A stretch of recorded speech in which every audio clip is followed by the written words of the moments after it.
The Maya built observatories that tracked Venus with an accuracy modern science only matched centuries later. By the end of this journey, you will see why 30 of their greatest mysteries still challenge researchers today. Some, like the sudden abandonment of entire cities, have competing theories. Others, such as the exact purpose of certain pyramids and the meaning of undeciphered texts, remain completely unexplained. Each mystery comes with the key evidence and the arguments that keep experts debating. What makes a civilization so advanced that it can predict solar eclipses and build towering temples, yet leave behind questions we cannot answer? One of the greatest unanswered questions is what caused the sudden decline of the classic Maya cities. Around the 9th century, something shifted in the southern lowlands. For centuries, these centers had been alive with monumental construction, elaborate ceremonies, and a steady rhythm of recorded dates carved into stone.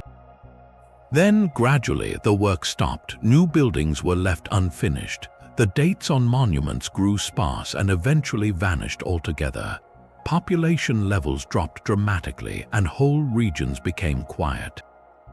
What happened? Researchers have pieced together several possible explanations, but no single theory fits all the evidence. The most widely discussed idea is a prolonged drought. Tree ring samples and lake sediment cores from the region show that a severe dry period occurred during this time, one that could have lasted for decades.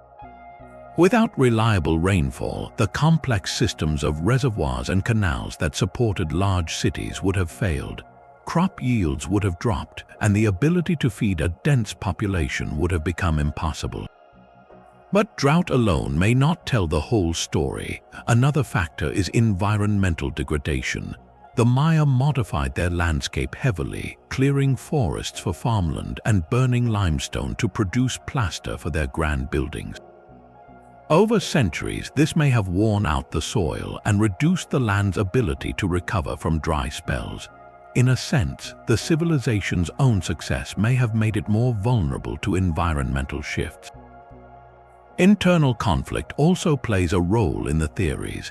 Evidence of fortified walls and signs of violent destruction at some sites suggest that warfare between rival city-states increased during the late Classic period. Competition for dwindling resources could have triggered cycles of conflict that further destabilized society. At the same time, long-distance trade networks that once brought goods like obsidian, jade, and cacao may have broken down, cutting off essential supplies and economic connections. What makes the collapse so puzzling is that it was not uniform. Not every city fell at the same time, and not every region suffered the same fate. While the southern heartland experienced a dramatic decline, Maya culture continued to thrive in the northern Yucatan Peninsula for centuries afterward. Cities like Chichén Itzá and Uxmal rose to prominence, building new temples and maintaining traditions. This survival raises an even deeper question. If drought or warfare were the cause, why did the northern cities manage to endure while the southern ones faded? The answer may lie in how different regions adapted or failed to adapt to the challenges they faced. And that mystery is only the beginning. The pyramids of the Maya were far more than stone monuments rising above the jungle. At Chichén Itzá, the pyramid known as El Castillo stands as a masterwork of architectural precision. Each of its 4 sides has 91 steps, and when you add the platform at the top, the total comes to 365, the exact number of days in a solar year. During the spring and autumn equinoxes, a shadow in the shape of a serpent creeps down the northern stairway, appearing to slither toward a carved snake head at the base. This was no accident. The builders engineered the structure to catch the sun at just that angle, creating a living symbol of the feathered serpent deity Kukulkan. But that was only one of its purposes. Deep inside El Castillo, archaeologists have discovered an earlier pyramid, and within that, a hidden chamber containing a jaguar throne painted red and studded with jade. Such discoveries reveal that these pyramids were not simple temples. They were layered time capsules, built one atop the other over generations, each layer sealing a previous era. At Palenque, the Temple of the Inscriptions holds a different secret.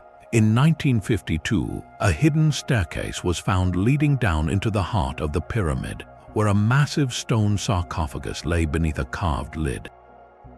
The tomb belonged to the ruler Pakal the Great, and the imagery on the lid has sparked endless debate. Some see a depiction of the king descending into the underworld, while others interpret the scene as a human figure operating a machine, a reading that has fueled speculation far beyond mainstream archaeology.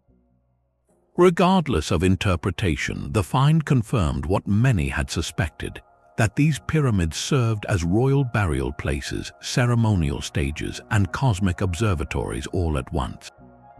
The Maya oriented their pyramids to mark the rising and setting of the sun, the moon, and especially Venus, a planet they tracked with astonishing accuracy. Doorways and windows in structures at sites like Uxactun and Dizibulchaltun align with the solstices and equinoxes, creating moments when light enters shrines at precisely the right angle. How did they achieve such exact alignments without modern tools or telescopes?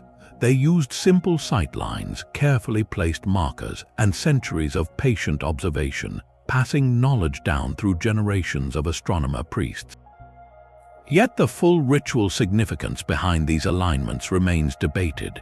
Was it purely about tracking time for agriculture and ceremonies, or did the Maya believe the structures themselves could channel cosmic energy or open portals between worlds? The discovery of hidden chambers and tunnels inside many pyramids suggests there is still much we have not found. Some chambers remain sealed, waiting for technology that can explore them without causing damage. And that leads to a deeper question. How did a civilization without metal tools, without wheels for transport, and without draft animals manage to cut, shape, and move stones weighing many tons, then lift them into place with such mathematical precision? The physical challenges alone seem staggering, and the methods used remain a puzzle that engineers and archaeologists continue to investigate. The Mayan calendar system is one of history's most misunderstood achievements. When the world learned about a date carved on ancient monuments that read 13.0.0.0.0, the modern imagination ran wild. That date corresponds to December 21, 2012, and for years, headlines warned of a supposed Mayan prophecy of the end of the world. Books were written, documentaries aired, and people stockpiled supplies, all because of a single stone inscription. But the truth is far more fascinating and far less dramatic. To understand what that date really meant, you have to understand how the Maya thought about time itself. They did not see time as a straight line from beginning to end. They saw it as a series of repeating cycles, like the turning of a great wheel. The long count calendar was their way of tracking vast stretches of time, marking the number of days since a mythical starting point, often placed in the year 3114 before our Common Era. Each cycle in the long count had a name. The smallest unit was a kin or 1 day. 20 kins made a winnel, 18 winnels made a ton or about 360 days. 20 tons made a katon, and 20 katons made a bakton, which is about 394 years. The date in 2012 marked the end of the 13th bakton, a major milestone in that cycle. But for the Maya, the end of a cycle was never an apocalypse. It was a time of transition, a moment for renewal, celebration, and preparation for the next cycle to begin. The idea that they predicted the end of the world came entirely from modern interpretation, not from any ancient source. No known Mayan text mentions destruction or finality in connection with that date. In fact, a hieroglyphic panel found at the site of Tortuguero, which does reference the 13th bakton, describes the return of a deity and the dedication of a monument, not a catastrophic event. So why did the world get it so wrong? Part of the blame falls on a misunderstanding of how the Mayan calendar works. Many popular books and websites treated the long count like a modern calendar that simply stops, ignoring the cyclical nature of Mayan thought. The media amplified the story because fear sells, and the idea of an ancient prophecy predicting our doom proved irresistible. Scholars have repeatedly clarified that the Maya viewed time as infinite, with cycles continuing one after the other without end. The end of the 13th Bacton was like the moment a clock strikes midnight on New Year's Eve. It marks the close of one year and the beginning of another, not the end of time itself. Yet the mystery runs deeper than a simple misunderstanding. How did a civilization with no mechanical clocks, no telescopes, and no formal system of mathematics beyond a base 20 counting system manage to create a calendar so accurate that it rivals the precision of our own modern Gregorian calendar? The Maya tracked the solar year at 365 days, correcting for the extra quarter day more accurately than the Roman calendar did for centuries. They also calculated the synodic period of Venus, the time it takes for the planet to return to the same point in the sky, at 583.92 days. Modern science puts that number at 583.93 days. The difference is a tiny fraction of a single day. They achieved this through generations of systematic observation, recording the positions of celestial bodies night after night, decade after decade, and passing down their findings through oral tradition and carved monuments. The question that remains is how they could maintain such consistent and meticulous records over such long periods without any of the tools we consider essential. And perhaps even more puzzling, why did they consider timekeeping so central to their entire civilization that they built their cities, their rituals, and their very identity around the turning of the great cycles? The calendar was not just a tool for scheduling, it was a way of understanding reality itself, and that is a mystery that no misinterpretation can erase. Only a few pages of original Maya writing survived the centuries of conquest and decay. The most remarkable of these is a single book known as the Dresden Codex. It is a folding screen made from fig bark paper coated with a thin layer of lime plaster, and its pages contain some of the most sophisticated astronomical calculations ever produced by an ancient civilization. Inside, you will find tables that predict solar and lunar eclipses with remarkable accuracy. You will see detailed records of the cycles of Venus, tracking its appearances as the morning star and the evening star over hundreds of years. The scribes who created this book understood that the planet does not follow a simple path. They accounted for its irregular movements, correcting their tables so that the predictions remained valid for centuries. The Codex also contains a table for the moon, with columns that track the age of the moon and the timing of eclipses across intervals of about 33 years. All of this was written centuries before European astronomers made similar discoveries, yet the Codex is not a purely scientific document. Its pages are filled with images of deities, ritual scenes, and hieroglyphs that describe ceremonies. These events were tied directly to the astronomical predictions. When an eclipse was approaching, the Maya believed that the sun or moon was under threat, and they performed rituals to ensure celestial order. The specific nature of those rituals, the chants, the offerings, the roles of the priests, remains only partially understood. Many of the glyphs in the Codex have been deciphered, but others continue to resist translation. The meaning behind certain symbols, the exact actions required, the deeper philosophy that connected the movements of the heavens to the lives of rulers and farmers, these details are lost. Scholars can read the numbers and the dates, but the full spiritual context remains a mystery. What makes the Dresden Codex so valuable is not just what it contains, but what it represents. It is a glimpse into a vast body of knowledge that once existed. Before the Spanish arrived, Maya scribes produced hundreds, perhaps thousands of these books. They recorded history, mythology, medicine, astronomy, and ritual in meticulous detail. They were kept in royal libraries and temple archives, passed down from generation to generation. But in the 16th century, Spanish missionaries and conquistadors saw them as works of superstition. In a single act at the town of Mani in 1562, Bishop Diego de Landa ordered the burning of every Maya codex he could find. He described them later as books of lies and the work of the devil. Only a handful survived, hidden away or taken back to Europe as curiosities. The Dresden Codex ended up in the Royal Library of Dresden, Germany, hence its name.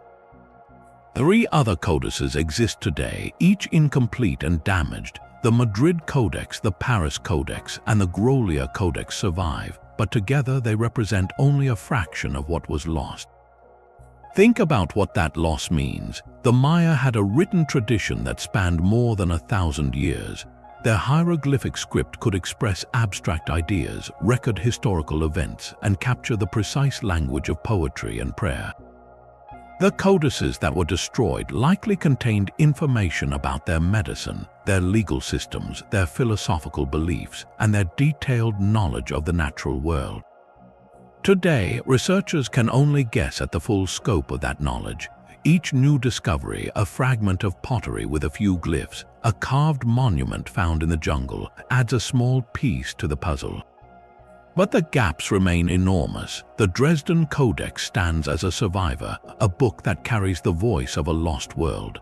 And yet, even within its surviving pages, there are passages that no living person can fully read. The ceremonies tied to the eclipse tables, the prayers that accompanied the rising of Venus, they wait for someone to understand them. That is the mystery of the Dresden Codex. It is a map of the heavens drawn by a civilization that saw time as sacred, but its full meaning still lies just beyond our reach, and that leads to an even deeper question. How many other works of knowledge in other parts of the world have been lost in similar ways, leaving only whispers behind? Deep in the heart of the Maya city of Tikal, a structure stands that does not look Maya at all. Its sloping walls and rectangular panels, a style known as talud table row, belong to a city far away, a city called Teotihuacan. This vast metropolis, located more than 1,000 kilometers to the west in the highlands of central Mexico, was one of the largest and most influential urban centers of its time, housing perhaps 100,000 people at its peak. Yet here, in the dense jungles of Guatemala, a pyramid built entirely in that foreign style rises from the plaza, surrounded by Maya temples and palaces. The discovery of such architecture at Tikal, along with similar finds at Copán in Honduras and several other Maya sites, has left archaeologists with a puzzle that refuses to settle. How did the influence of Teotihuacan reach so far, and what did it mean? The evidence is not limited to buildings. At Tikal, excavators have uncovered caches of green obsidian blades and vessels shaped like those made in Teotihuacan, along with ceremonial objects carved with images of the central Mexican storm god. In some burials, individuals were interred wearing necklaces and ear ornaments that mimic Teotihuacan styles, and the bones themselves show signs of a diet that included foods not local to the Maya lowlands. These clues point to direct contact, but the nature of that contact remains fiercely debated. One theory holds that Teotihuacan sent armies to conquer key Maya cities, establishing military outposts and installing local rulers loyal to the distant capital. This idea is supported by monuments at Tikal that show rulers wearing Teotihuacan warrior regalia and carrying weapons like the atlatl, a spear thrower. A carved stela from the site of El Peru even depicts a Maya king standing beneath a Teotihuacan war emblem, but other researchers argue that the relationship was more diplomatic.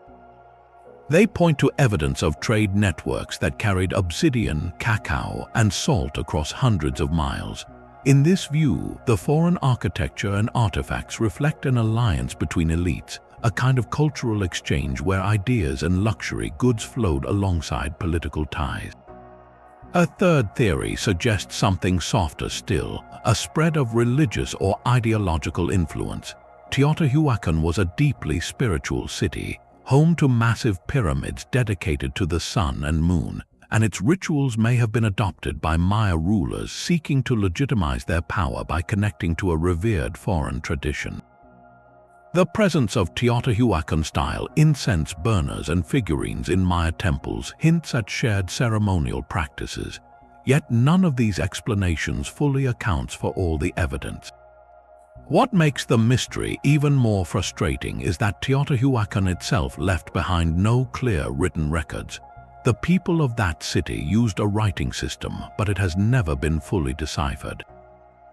Unlike the Maya, who carved their histories and dates into stone, the Teotihuacanos used a script that appears mostly on pottery and murals, brief symbols that resist translation. Without a written account from either side, researchers must rely on the silent language of objects, and objects can be misleading. A handful of obsidian blades could be trade goods, or they could be war trophies. A single building in a foreign style might be a diplomatic gift, or it could be a marker of conquest. The undeciphered script leaves the motives hidden.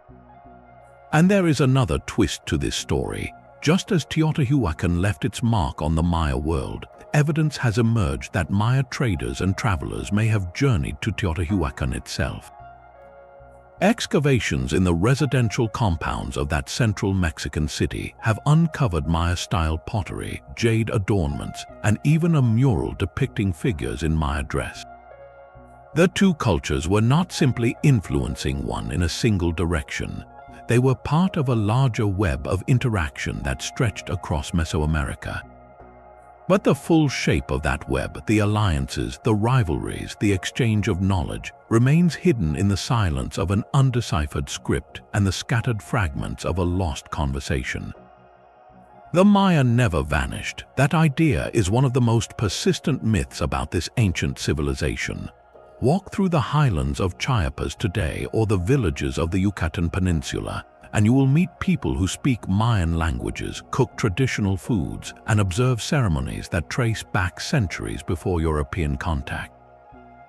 Millions of Maya descendants live across modern Mexico, Guatemala, Belize, Honduras, and El Salvador. Their culture is alive, evolving, and deeply connected to the land their ancestors shaped. So when historians speak of a Maya collapse, they are not talking about the disappearance of a people. They are describing the decline of a specific political and religious system, the network of powerful city-states that define the classic period. What actually happened was something more like a slow unraveling. The great urban centers, places like Tikal, Calakmul, and Palenque, lost their authority. Monument construction stopped. The long count calendar that once marked the reigns of kings fell silent. But the rural communities, the farmers, the artisans, the families who lived in the countryside largely continued their daily lives. They adapted to changing conditions, moving to new areas or shifting their agricultural practices. They still buried their dead with offerings, still held festivals for the same gods, still passed down stories through generations. The mystery is not that everyone left, but that the elite structure that held these centers together dissolved. Why did the kings and priests and scribes lose their power? Why did the rituals that once drew thousands to grand plazas cease?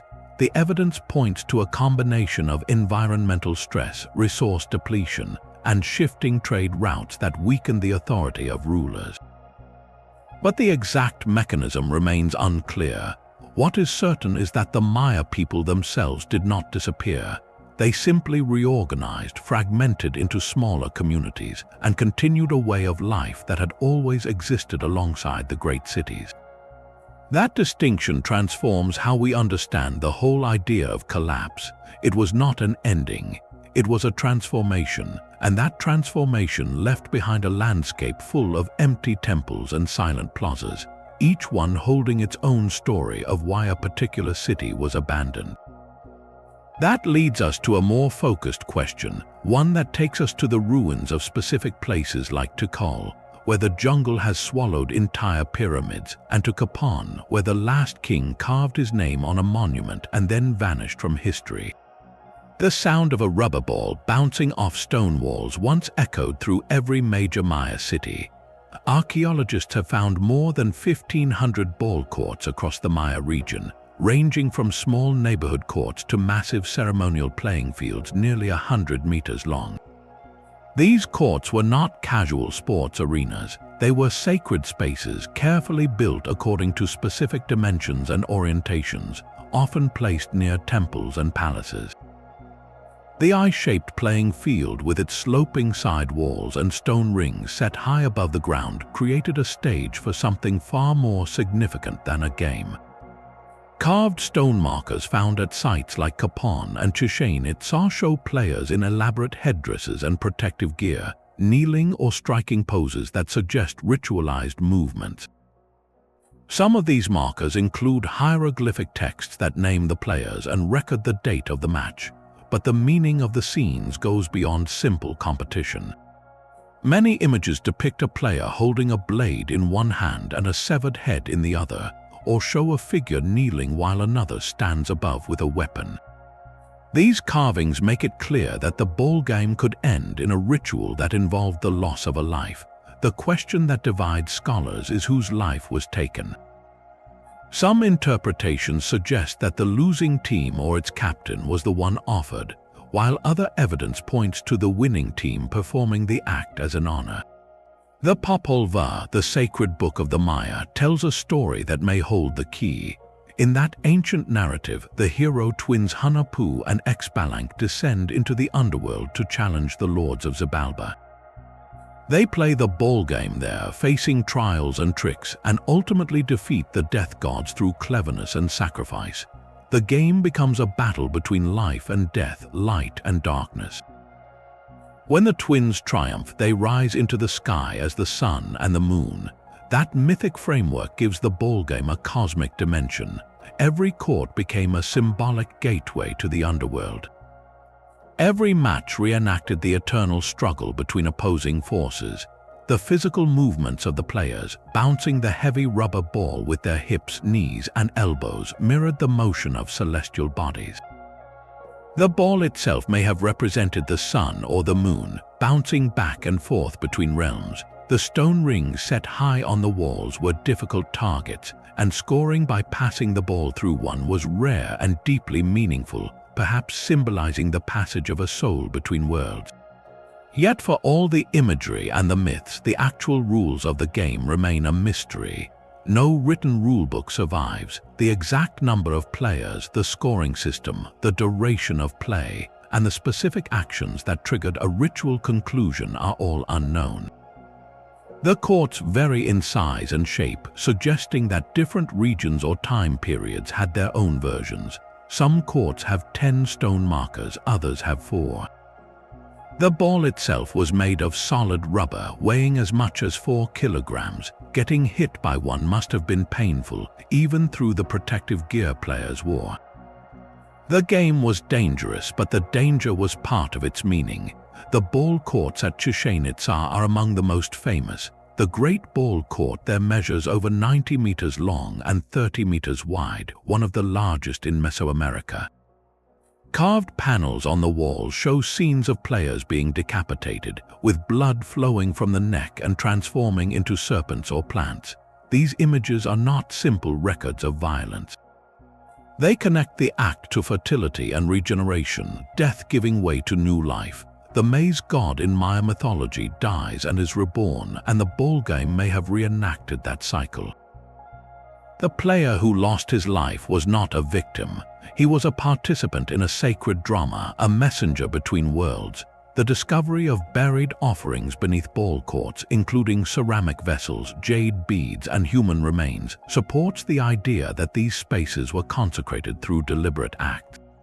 But the deeper philosophy behind the game, the precise beliefs that linked athletic skill to cosmic order, remains elusive. Modern scholars can describe what the courts looked like and what the carvings show, but they cannot fully enter the mindset of the people who played. The ball game was a mirror of the universe, and we are still trying to figure out how to read the reflection. That brings us directly to the next mystery, the place where the hero twins played their greatest match, the underworld itself, a realm known as Xibalba. Xibalba was not a distant land of the dead. It was a real place woven into the landscape itself, a hidden realm that existed just beneath the surface of everyday life.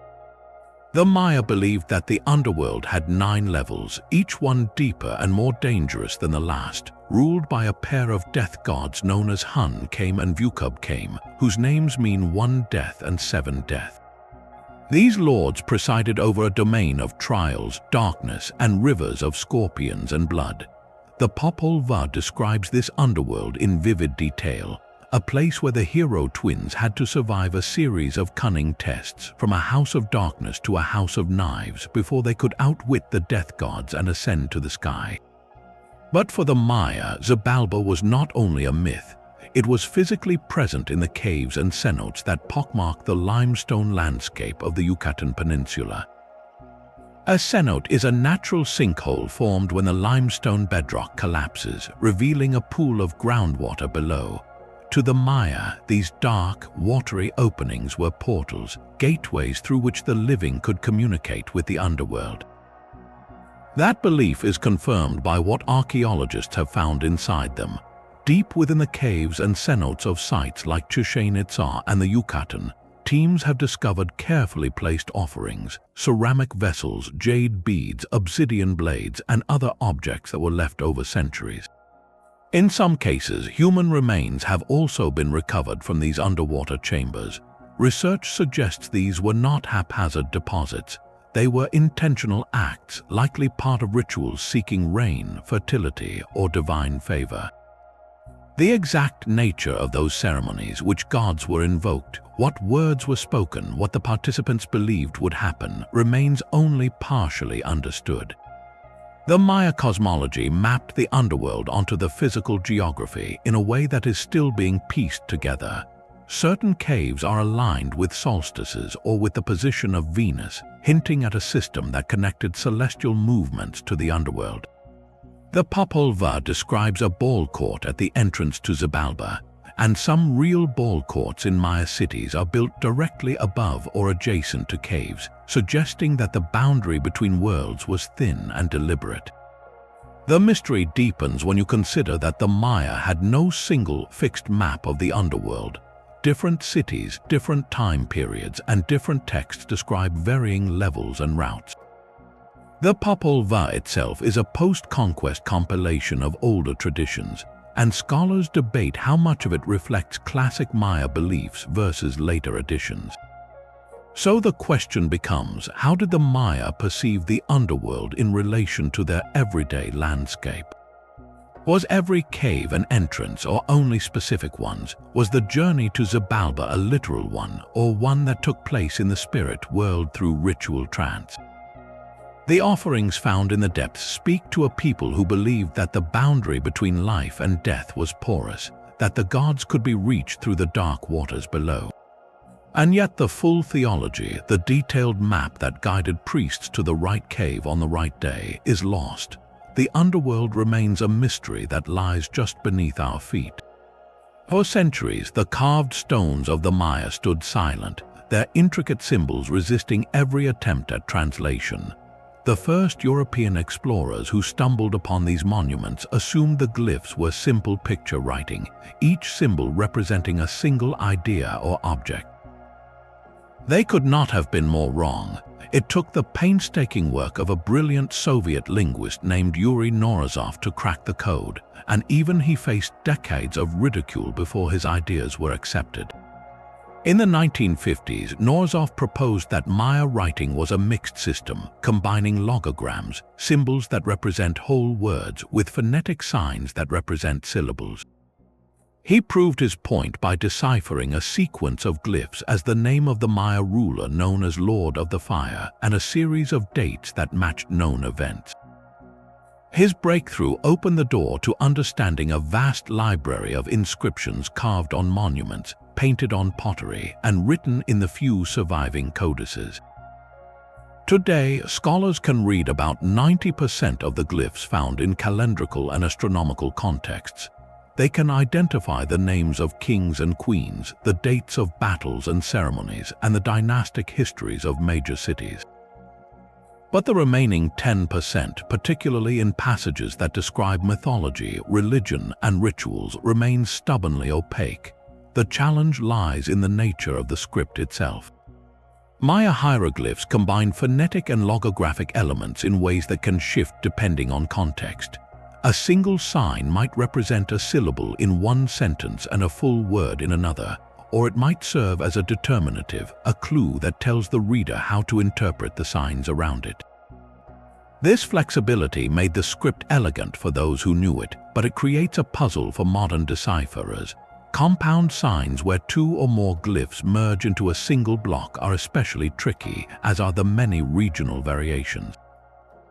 A glyph used in the city of Palenque might look different from the same glyph carved at Tikal, even though it means the same thing. Scribes often experimented with artistic flourishes, adding details that served no grammatical purpose but enriched the aesthetics of the text. Distinguishing meaningful variation from pure decoration requires meticulous comparison across hundreds of inscriptions. The undeciphered texts hold enormous potential.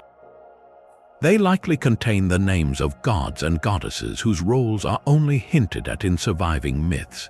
They may describe creation stories that differ from the Popol Vuh, offering alternative views of the cosmos.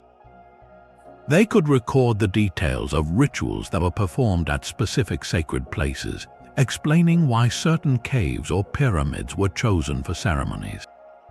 Some researchers suspect that the remaining glyphs include a layer of metaphor and poetry, a literary style that the Maya valued highly, but that requires a deep understanding of both language and culture to unpack. One particularly stubborn category is the so-called head variant, where a glyph takes the form of a human or animal head. These symbols were used for numbers and days, but their exact phonetic values and logographic meanings are still debated. Each new decipherment opens a window into the world of the scribes who wrote these texts, men and women who trained for years to master a system that combined art, science, and religion. The work continues slowly. A single glyph might be understood only after comparing its use across dozens of contexts, and even then, the meaning can remain uncertain. The mystery of the undeciphered text is not simply a technical puzzle. It is a reminder that the Maya voice, expressed in their own words, is still partially hidden from us.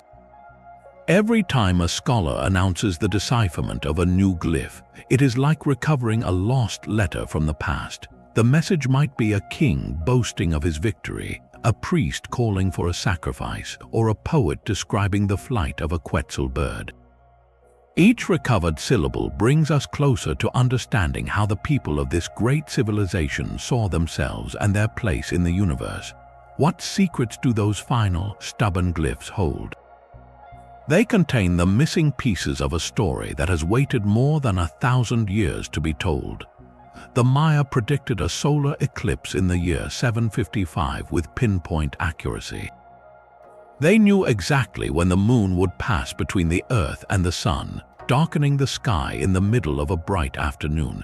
To do this without telescopes, without mechanical clocks, and without any of the instruments we consider essential for astronomy seems almost impossible. Yet the evidence is carved into stone and painted on bark paper.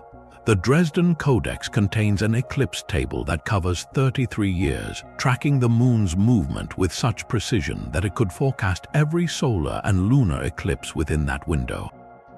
The scribes who created that table understood something fundamental about the relationship between the sun, the moon, and the earth. They knew that eclipses repeat in predictable cycles. And they recorded that knowledge in a format that would remain usable for generations. The table includes corrections for when the eclipse would actually be visible from the Maya region, a level of sophistication that modern researchers did not fully appreciate until they ran the calculations themselves. Their tracking of Venus is even more astonishing. The Mayan Venus table in the same codex covers 584 days, the time it takes for Venus to appear as the morning star, disappear, then reappear as the evening star. But the Maya did not just record that number. They noticed that the cycle does not stay perfectly aligned with the solar year. Venus drifts slowly over centuries. So they built a correction factor into their table, adjusting the count after several cycles to bring it back into sync. Modern astronomers calculate the synodic period of Venus at 583.92 days. The Maya rounded to 584. That 1/10 of a day difference accumulates over time, but their correction system kept their predictions accurate for centuries. How did they achieve this? They had no observatory domes, no lenses, no mathematics beyond the base 20 counting system. They had something else: patience. For generation after generation, priests and scribes climbed to the tops of pyramids at dawn and dusk, watching the sky with bare eyes. They noted the exact position of Venus relative to the stars and the horizon.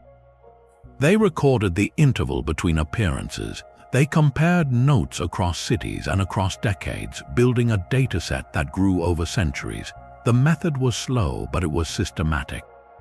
And it worked. The Maya also tracked Mars and Jupiter. Evidence from inscriptions at sites like Copán and Palenque show that they calculated the synodic periods of these planets as well. Mars takes about 780 days to return to the same point in the sky. The Maya recorded that period and used it to schedule rituals and perhaps to forecast the behavior of gods associated with the planet.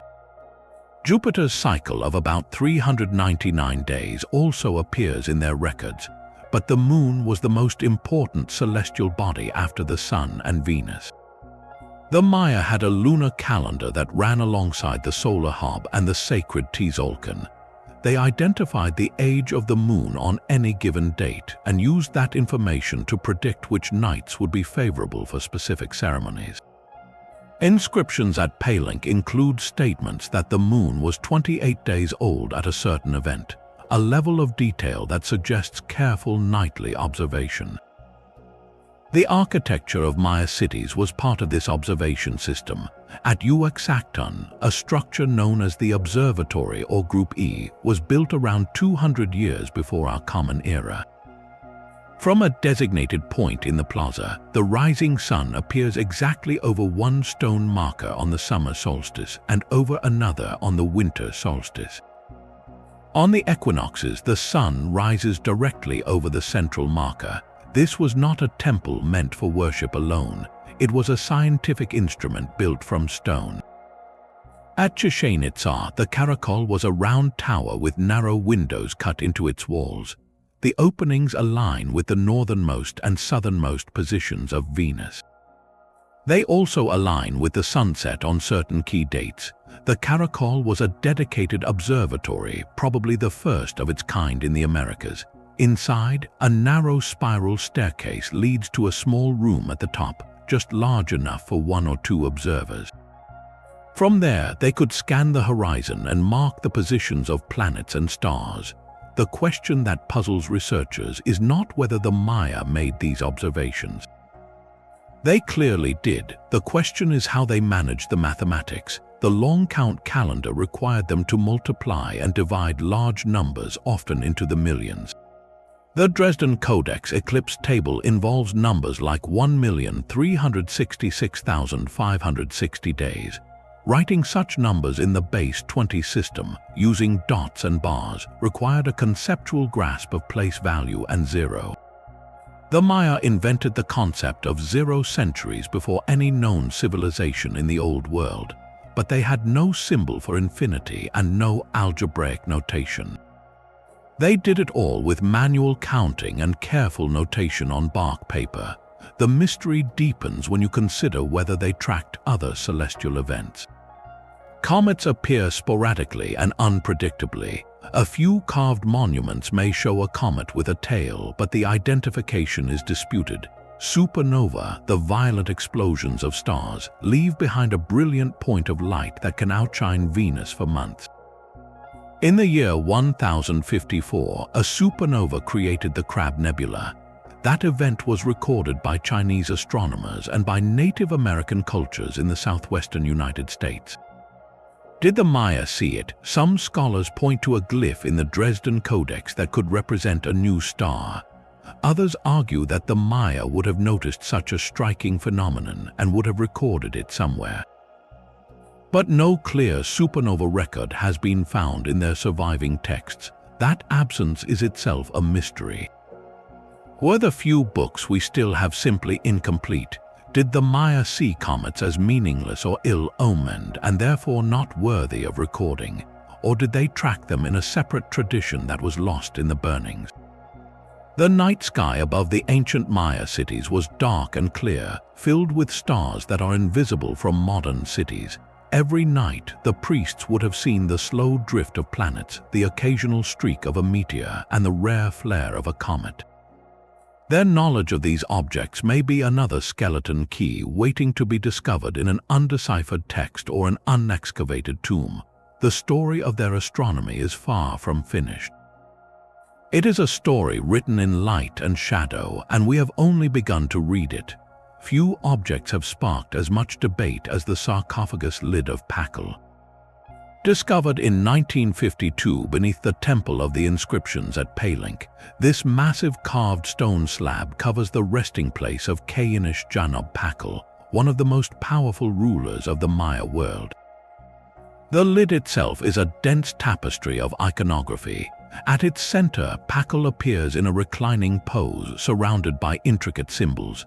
He is framed by the jaws of a serpent or a monster, representing the entrance to the underworld, while above him rises the world tree, its branches reaching into the celestial realm.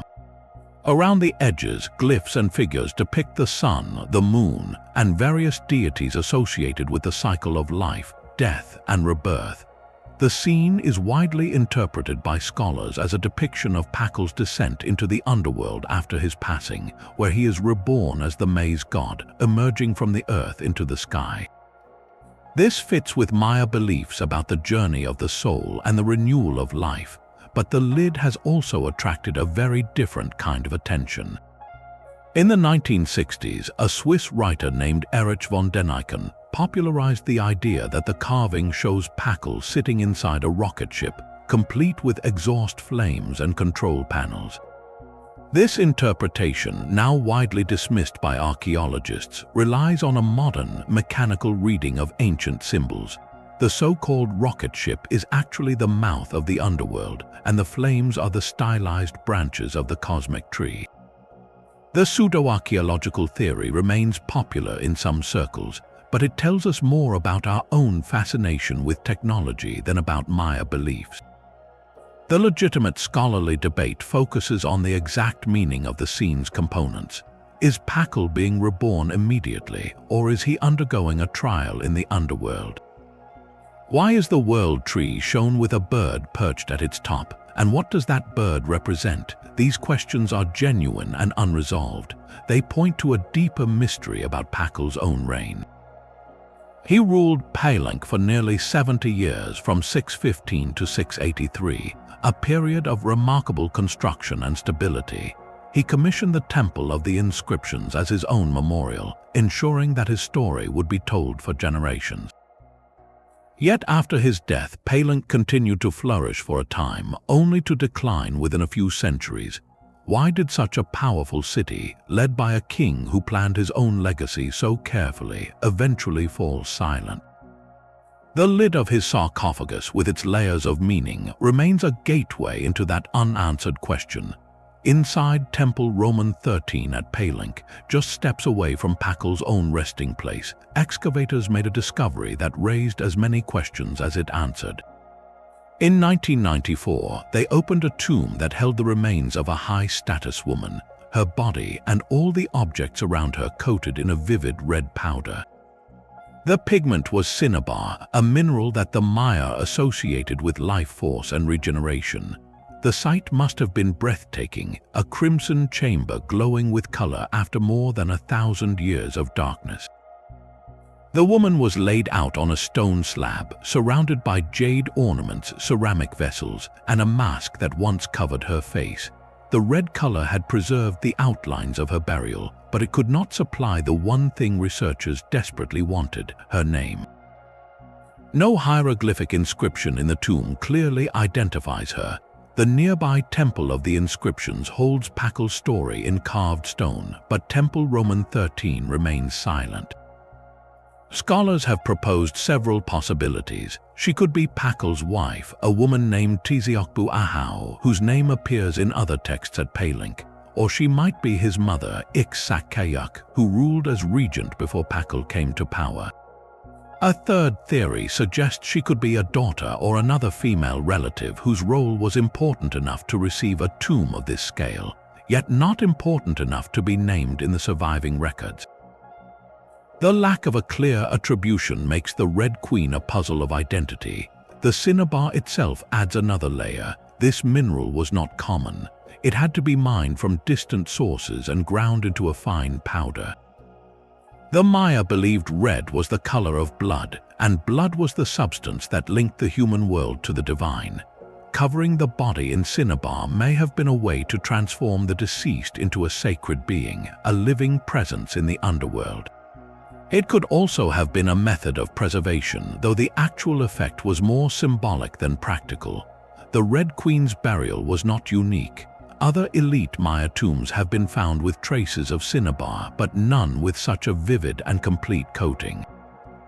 The ritual raises a deeper question about how the Maya viewed the journey after life. Was the red coating meant to protect the body, to empower the spirit, or to mimic the color of the rising sun and the cycle of rebirth? The uncertainty extends to the broader role of elite women in Maya society. The Red Queen's tomb shows that women could hold tremendous status. They could be buried with the same honors as kings, surrounded by jade and fine pottery. Yet the inscriptions from Palenque and other cities often mention women only in relation to their male relatives, the mother of a ruler, the wife of a king, the daughter of a noble. Their individual names and achievements are rarely given the same prominence. This silence may reflect the biases of a patriarchal society, or it may be a consequence of the fragmented record we have. Only a handful of ruling queens are known by name, such as Lady Six Sky of Naranjo and Lady Kayable of El Peru, who was referred to as a supreme war lord in her own right. How many other women wielded political or religious power without ever being named in the texts? The Red Queen's anonymity is a reminder that the Maya world was not a simple hierarchy of men and kings. It was a complex society where women could shape dynasties and influence rituals, even if their stories have faded from the carved stones. Her tomb stands as a silent testament to that lost history, a crimson mystery waiting for a name that may never be found. Dark water shimmered beneath the limestone ledge, reflecting only the faintest trace of light from the entrance far above. To the Maya, this was not simply a pool or a cavern. It was a doorway, a thin place where the veil between the living world and the underworld grew so fragile that a person could step through. The caves and cenotes that dot the Yucatan Peninsula were not accidents of geography. They were sacred geography, chosen and used for centuries as stages for the most important rituals the Maya performed. At Chichén Itzá, the great cenote of sacrifice lies just north of the main plaza, a circular sinkhole nearly 60 meters across. The water below is deep and dark, fed by underground rivers that flow through the limestone. Archaeologists who have dredged its depths recovered a staggering collection of objects: jade beads, gold bells, copper discs, carved bone, ceramic vessels, and the remains of many individuals. These items were not lost or discarded. They were placed there deliberately, offered to the gods of rain and fertility who were believed to dwell in the waters below. The cenote was a receiver of prayers, and every object that sank into its darkness carried a request, a plea for rain, for health, for the success of a harvest. The exact rituals that accompanied these offerings are known only through fragments.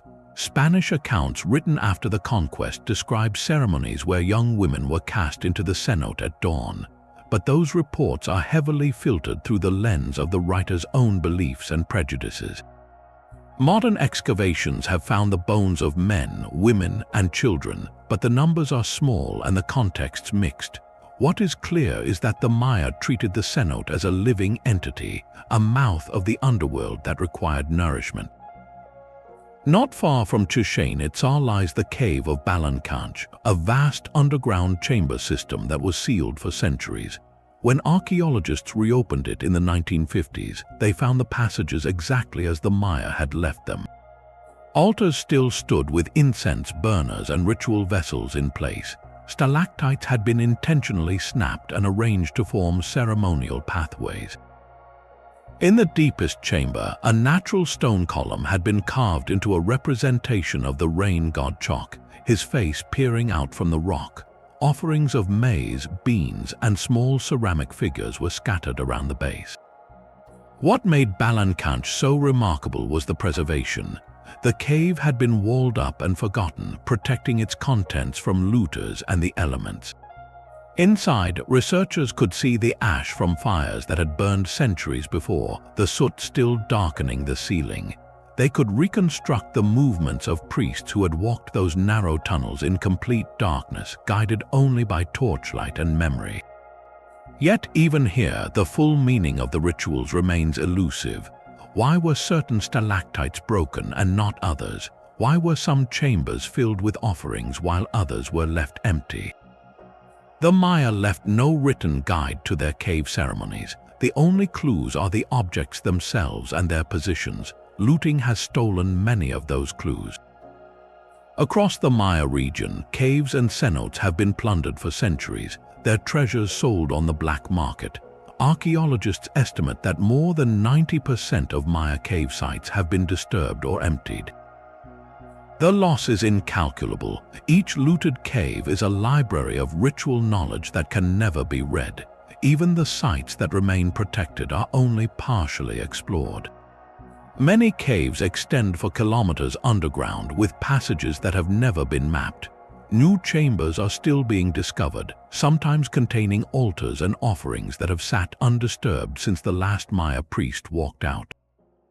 The mystery of cave rituals is not just about what was done, it is about why. The Maya believed that the underworld was not simply a place of death. It was the source of rain, of the clouds that gathered above the forest, of the water that filled the cenotes and wells. To enter a cave was to enter the womb of the earth, a place where the boundaries of life and death dissolved. The offerings left there were not gifts to a distant god. They were payments to the very forces that made life possible in the dry limestone landscape. The next time you see a cenote, remember that its stillness hides 1,000 unspoken prayers, and the full story of what the Maya believed about the world beneath their feet has only begun to be told. That belief system had a practical side too. The same underground rivers that fed the sacred cenotes also supplied the water that kept Maya cities alive during the long dry season. The same underground rivers that fed the sacred cenotes also supplied the water that kept Maya cities alive, but no city depended on that hidden resource more than Tikal. At its peak, Tikal held an estimated 60,000 people within its urban core, and perhaps twice that number in the surrounding countryside. The problem was that the city sat on a limestone plateau with no natural lakes or permanent rivers. Rain fell heavily for half the year, then stopped completely for the other half. Without a reliable water supply through the dry season, Tikal could never have grown into the powerhouse it became. The solution the Maya built was a marvel of ancient engineering. They constructed a series of massive reservoirs carved into the bedrock, some holding millions of gallons of water. These were not simple catch basins. They were part of a carefully planned network that collected runoff from plazas, rooftops, and paved surfaces. Channels and canals directed the water into the reservoirs, and the system was designed to minimize evaporation and keep the water clean. Archaeologists have found evidence of filtration layers at the bottom of some reservoirs, layers of sand and coarse gravel that acted as natural filters, purifying the water as it seeped through. This technology, which modern engineers call a slow sand filter, was used by the Maya centuries before it appeared in Europe. The reservoirs were also lined with clay to prevent leakage, and some were covered to reduce evaporation. The scale of the system is astonishing. The largest reservoir, known as the Palace Reservoir, could hold over 20 million gallons. the water from these reservoirs was not just for drinking. It supported gardens, construction projects, and the daily needs of a dense urban population. It also supported the elite. The rulers of Tikal lived in a complex of palaces and courtyards that had their own private reservoirs separate from the public supply. This division hints at a society where access to water reinforced social hierarchy, but the system was not invincible. Around the 9th century, the reservoirs began to fail. Sediment cores taken from the bottom of the ancient reservoirs show a dramatic increase in pollution during the late Classic period. Levels of mercury and algae blooms spiked, making the water unsafe to drink. One theory is that prolonged drought lowered the water table, concentrating contaminants and turning the reservoirs into toxic pools. Another idea is that the city had simply grown too large. The same paved surfaces that channeled water into the reservoirs also carried waste, and as the population swelled, the filtration system could no longer keep up. The water became a source of illness rather than life. The exact moment when the system broke down is unclear. What is clear is that Tikal, once a thriving metropolis of tens of thousands, saw its population drop dramatically within a few generations. The reservoirs dried up or became poisonous, and the people left. They did not vanish. They moved to smaller settlements near rivers or along the coast where water was more reliable. But the great city, the center of power and culture, was abandoned to the jungle. The engineering knowledge that built those reservoirs was not entirely lost. Later Maya cities in the northern Yucatan, like Chichén Itzá, used different water management techniques, including choltuns, underground cisterns carved into the limestone. But the specific design of Tikal's filtration system, the exact chemistry of the clay linings, and the maintenance schedule that kept the water clean for centuries, those details have not survived. Modern researchers can study the remains and reconstruct the general design, but the full plan of how Tikal managed its water is a puzzle with missing pieces. The failure of the system raises a deeper question about the role of drought. Was the great dry spell that struck the region between 800 and 1000 a primary cause of the collapse, or was it merely the final stress on a society already stretched to its limits? The evidence from the reservoirs suggests both. Drought alone might have been survivable, but drought combined with pollution, deforestation, and political instability created a cascade of problems that no amount of ancient engineering could stop.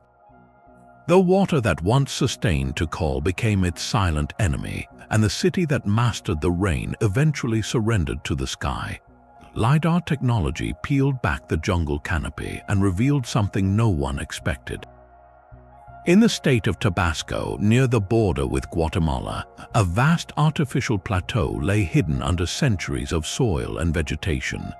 This was Aguada Phoenix, a site that dates to roughly 1000 to 800 before our Common Era, long before the great Maya cities of the Classic period reached their height. The plateau itself is massive, stretching nearly 1.5 kilometers in length and rising about 10 meters above the surrounding plain. It was built from earth and clay, not stone, and it required an enormous amount of labor to construct. What makes Aguada Phoenix so puzzling is what it does not contain. There are no large stone sculptures, no carved stelae, no depictions of kings or queens. The usual markers of royal power and individual authority are completely absent. Instead, the site features a wide, rectangular platform with smaller mounds arranged around it, forming a kind of open ceremonial space. The sheer scale of the construction suggests that a large population worked together over generations, yet nothing about the site points to a single ruler or a centralized elite. This challenges the long-held assumption that complex societies require strong leaders to organize large-scale projects. At Aguada Phoenix, the evidence points to a different form of social organization, one built on collective effort rather than top-down command. Who organized the work? What motivated thousands of people to move millions of tons of earth without the promise of royal reward? The purpose of the plateau itself is equally unclear. It may have served as a ceremonial center, a gathering place for rituals that reinforced community bonds. It could have been an administrative hub for managing trade or allocating resources. Or it might have been something else entirely, a stage for events that left no trace in the archaeological record. The absence of residential structures nearby suggests that people traveled to Aguada Phoenix from surrounding settlements for specific occasions, then returned home. This pattern of periodic gatherings hints at a society that was connected by shared beliefs and seasonal rhythms, not by permanent cities. The discovery has forced researchers to rethink the timeline of Maya civilization. For decades, the earliest complex societies in the region were associated with the Olmec, a culture centered along the Gulf Coast that flourished around 1200 to 400 before our Common Era. The Olmec left behind colossal stone heads, carved altars, and evidence of a ruling class. They were long considered the mother culture of Mesoamerica, the foundation upon which later civilizations like the Maya built. But Aguada Phoenix, located in what was traditionally considered Maya territory, predates the peak of Olmec influence and shares none of its artistic or political symbols. It stands as an independent development, a different path toward social complexity that emerged without the trappings of kingship. That raises a deeper mystery about the relationship between the Olmec and the Maya. Were they rival civilizations with separate origins and trajectories? Or were they part of a broader network of interaction, sharing ideas about religion, agriculture, and astronomy while maintaining distinct political structures? The evidence from Aguada Phoenix suggests that early Maya societies were experimenting with large-scale organization centuries before the first known Maya cities appeared. They were not simply borrowing from the Olmec, they were creating their own template. The plateau may be the missing link between small farming villages and the towering pyramids of the classic period, a forgotten chapter in the story of how people learned to live together in great numbers. What drove them to build something so massive when simpler structures would have sufficed? The answer may lie in the very nature of the rituals performed there, rituals that required a grand stage to bring a scattered population together. And that leads to the question of what those ceremonies meant, a mystery that connects directly to the next great unknown, the identity of the Olmec themselves and their role in shaping the world that came after. The Olmecs left behind colossal stone heads, but they left behind no readable history. These massive basalt sculptures, each weighing many tons, stare out from the jungles of southern Mexico with flattened noses, thick lips, and helmet-like headgear that resembles modern football helmets. They are among the most recognizable artifacts of the ancient Americas, yet the people who carved them remain almost completely unknown from their own words. We call them the Olmec, a name that comes from the Aztec word for rubber people because they lived in the region where rubber trees grew, but we do not know what they called themselves. Their civilization flourished from roughly 1200 to 400 before our Common Era, long before the Maya rose to prominence, and they built the first large-scale ceremonial centers in Mesoamerica, centers like San Lorenzo and La Venta, complete with pyramids, plazas, and sophisticated drainage systems. They also carved those heads, each one thought to represent a specific ruler, though no inscription names them. The connection between the Olmec and the Maya has been a source of debate for over a century. The Olmec are often called the mother culture of Mesoamerica, the foundation upon which later civilizations like the Maya, the Zapotec, and the Teotihuacanos built. Several key elements that we associate with Maya civilization first appear in the Olmec world. The Mesoamerican ball game, for example, is played on courts that look remarkably similar from the Olmec period to the Maya classic. The Olmec also used a calendar based on a 260-day cycle, the same Tzolk'in calendar that the Maya later refined and expanded into their long count. They carved jade and obsidian into intricate celts and figurines, using the same materials and styles that Maya artisans would favor centuries later. Most importantly, the Olmec developed a system of writing. The evidence is sparse but compelling. At the site of Cascajal in the state of Veracruz, archaeologists discovered a stone block inscribed with 62 distinct symbols. The block dates to roughly 900 before our Common Era, making it the oldest known writing in the Americas. The symbols are not Maya, they are not any known script. But they clearly represent a writing system, a way of recording language that predates the earliest Maya texts by several hundred years. The problem is that the Cascajal block remains undeciphered. No one has been able to match the symbols to any known language, and no other examples of the same script have been found. It is a single, isolated artifact, a key that unlocks nothing because we cannot find the lock. The Olmec also left behind a few other inscriptions, mostly on pottery and stone monuments, but they are short and cryptic. The most famous is the La Mojara Stela, which combines a figure with a column of glyphs that mix Olmec and early Maya elements.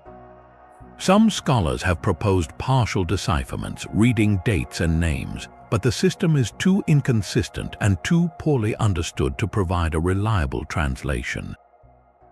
This silence leaves enormous gaps in our understanding. Did the Olmec invent the calendar that the Maya later perfected? The 260-day cycle and the 365-day solar year both appear in Olmec contexts, but the evidence is indirect. We see the same numbers and patterns in their art, but without written records, we cannot be certain whether the Olmec themselves developed these systems or whether they borrowed them from even earlier cultures that have left no trace. The same uncertainty surrounds the origins of writing. Did the Maya inherit their hieroglyphic script from the Olmec, or did they invent it independently?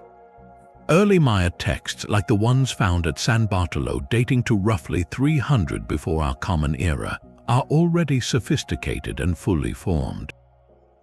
They appear suddenly, as if the system was imported, not evolved slowly from local symbols. The Olmec script, with its signs and patterns, could be the ancestor of the Maya system. But the gap in time and the lack of transitional examples make that connection speculative. Some researchers argue that the Olmec influence was not genetic but inspirational. They propose that different regions of Mesoamerica developed writing in parallel, sharing ideas through trade and contact but creating distinct scripts for their own languages.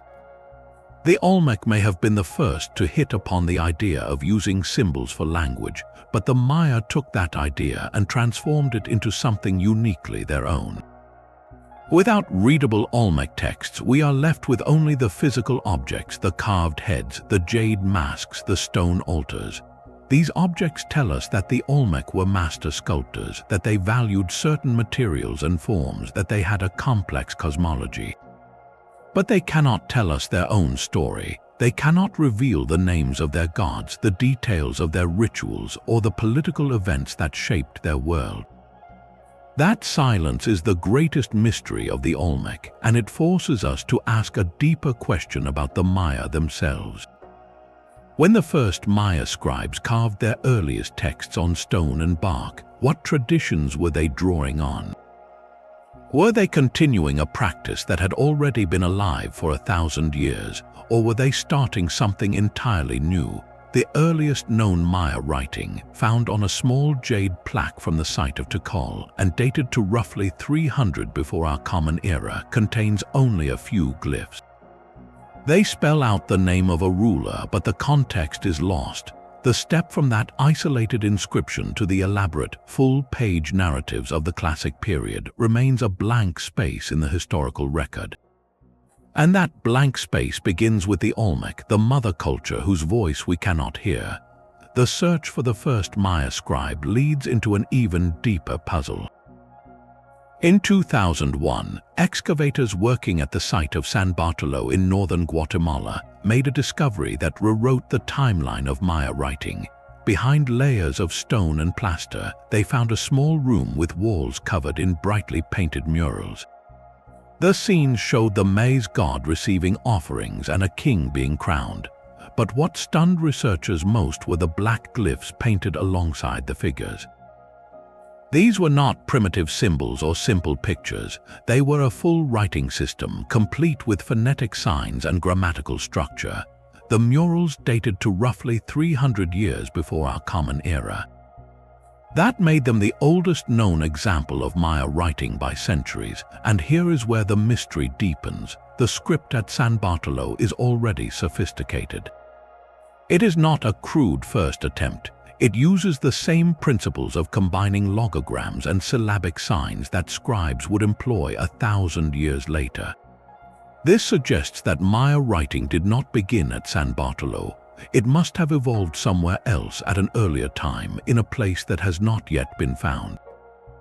The same puzzle appears with another famous artifact, the Dumbarton Oak's pectoral. This small jade plaque carved with a handful of glyphs holds a date that corresponds to about 320 before our Common Era. The text names a ruler, but the context is missing.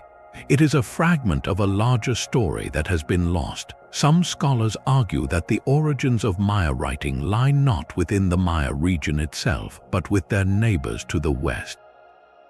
The Zapotec civilization, centered in the valley of Oaxaca, had developed a form of writing by at least 500 before our Common Era.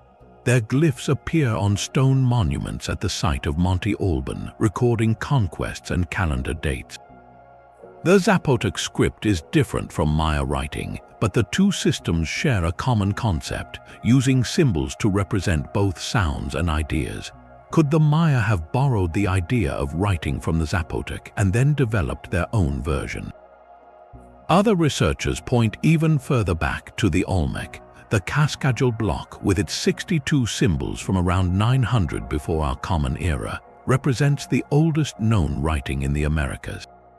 If the Olmec had a script, and if the Maya inherited that tradition, then the timeline pushes back even further, but direct evidence of a link is missing.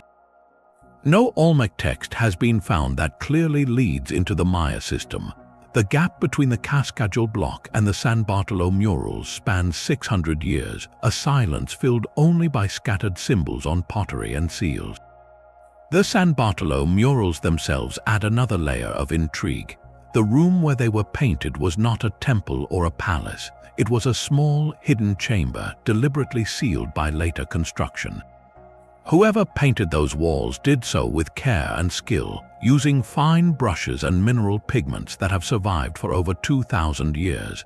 The text includes a sequence of glyphs that may name the king being crowned, but the full meaning of the inscription is still debated. Some of the glyphs are unique to San Bartolo, never seen anywhere else. This suggests that early Maya writing was not standardized. Different cities may have used different signs, or the script was still in a process of formation. The discovery at San Bartolo forces a fundamental question. How much earlier did Maya writing truly begin?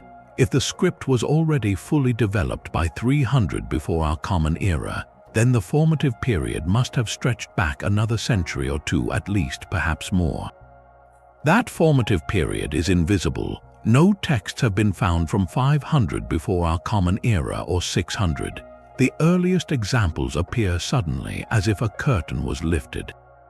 Archaeologists continue to dig, sifting through older layers at sites like El Mirador and Nakp, hoping to find a transitional text, a carving that shows the script in an earlier, simpler stage.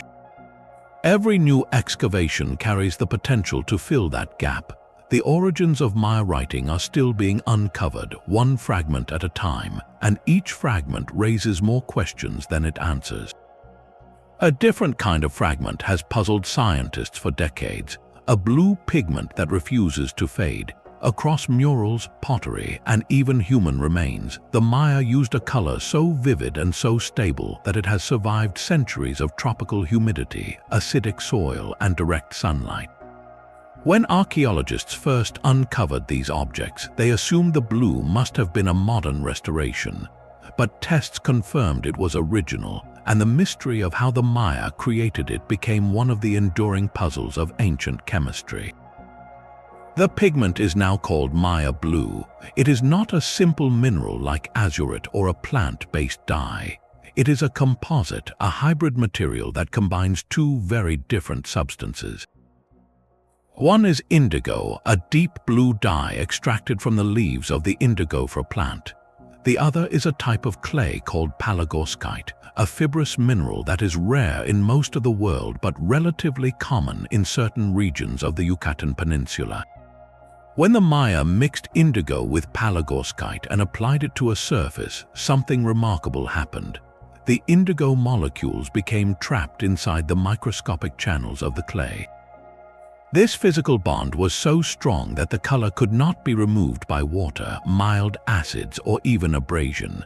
The result was a pigment that looked fresh and vibrant for 1,000 years. But exactly how the Maya achieved this bond remains unknown. Modern chemists have attempted to replicate Maya blue in laboratories. They have mixed indigo with purified palagorskite, heated the mixture at various temperatures, and tested different proportions. Some of these attempts produce a blue that looks close to the original, but none of them match exactly.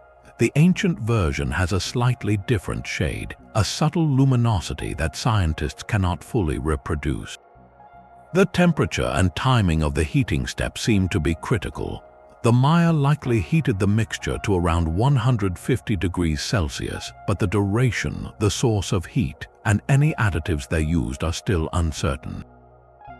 Some researchers suspect the Maya may have used copal incense or other organic resins in the process, acting as a binder or a catalyst. Others propose that the clay was not pure palagorskite but contained trace impurities that affected the final color. Without a written recipe, we can only guess. The ritual significance of Maya blue was profound. The pigment appears almost exclusively on objects associated with ceremony and power.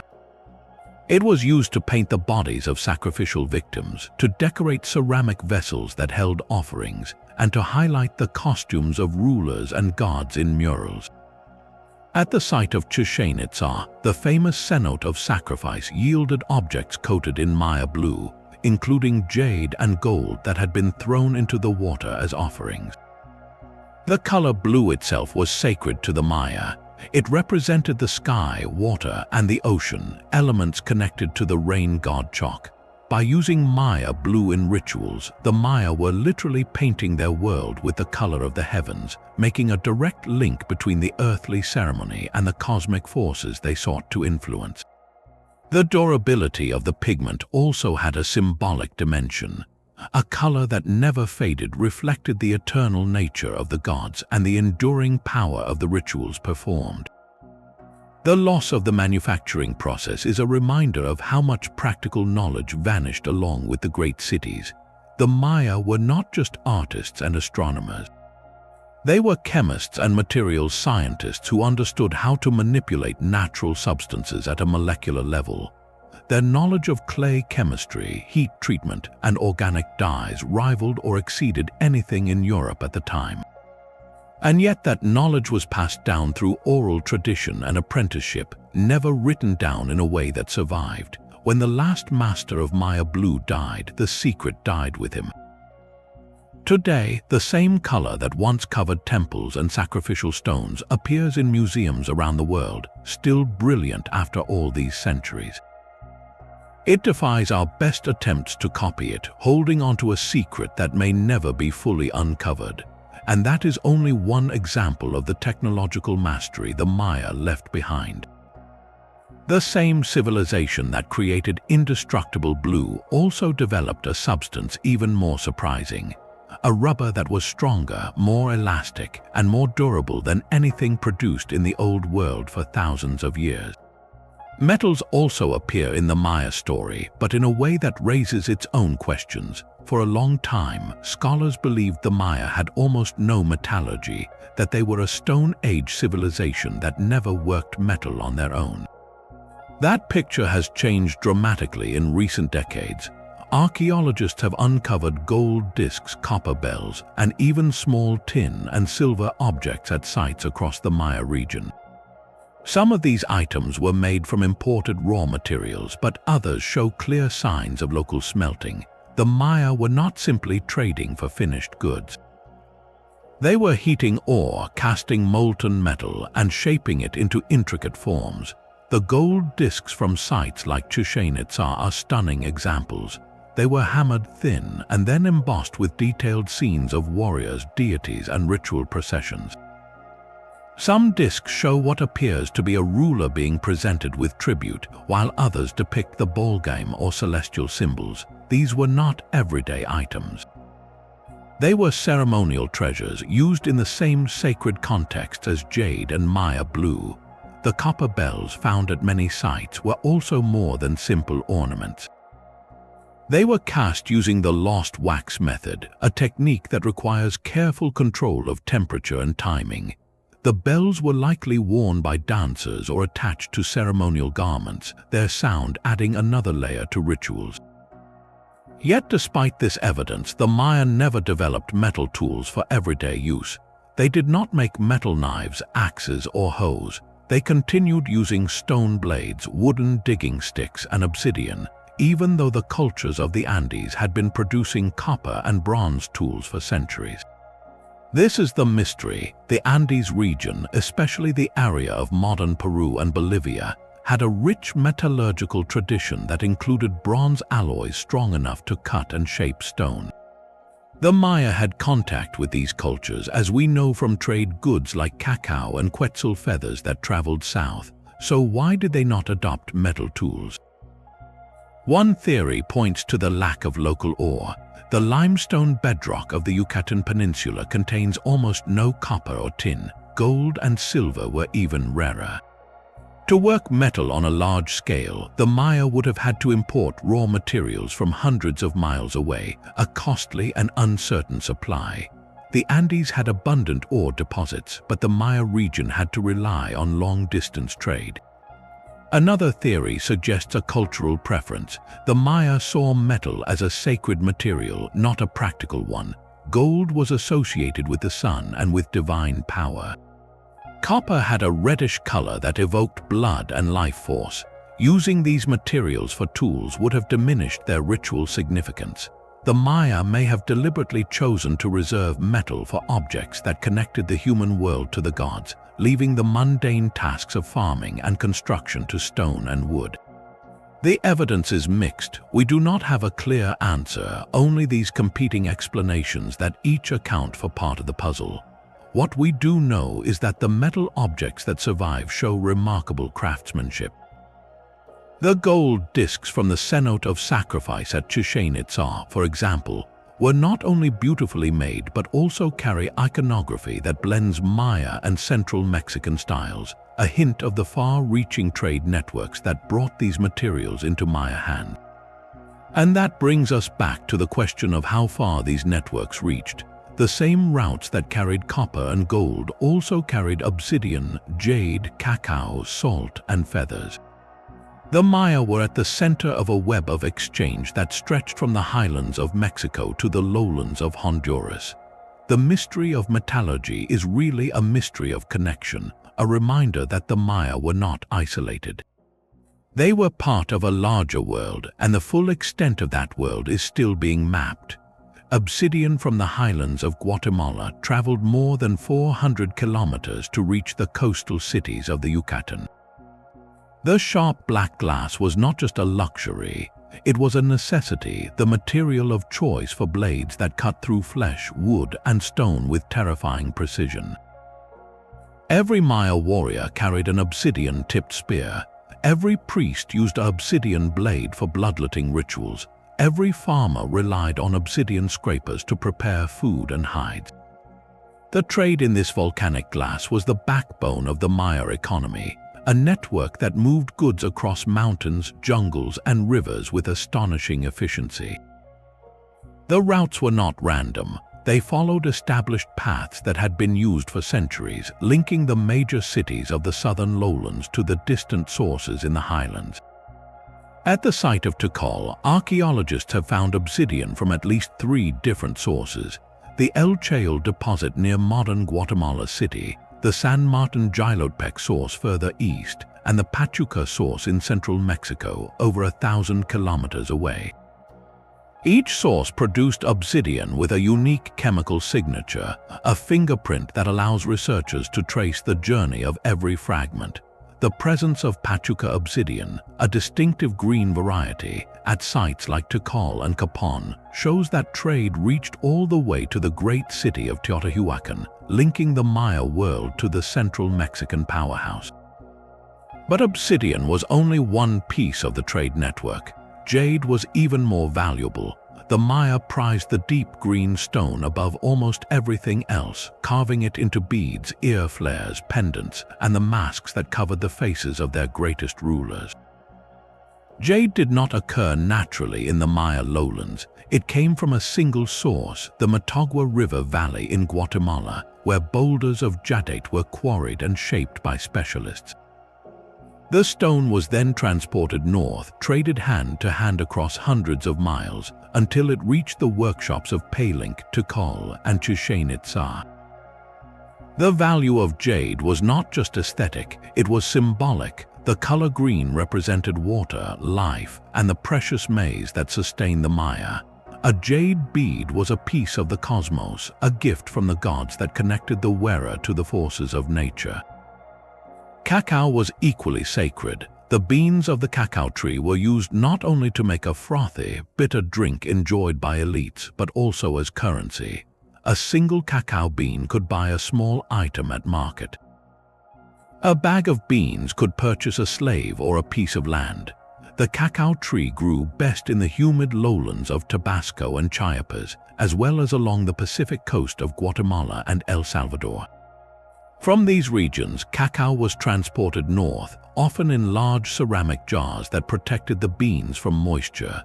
The Maya used cacao in rituals, in marriage ceremonies, and as a tribute payment from subject cities to their overlords. Quetzal feathers were another prized trade good. The resplendent quetzal, a bird with iridescent green tail feathers that could grow longer than the bird's body, lived only in the cloud forests of the highlands. The Maya captured the birds, plucked their long tail feathers, and then released them.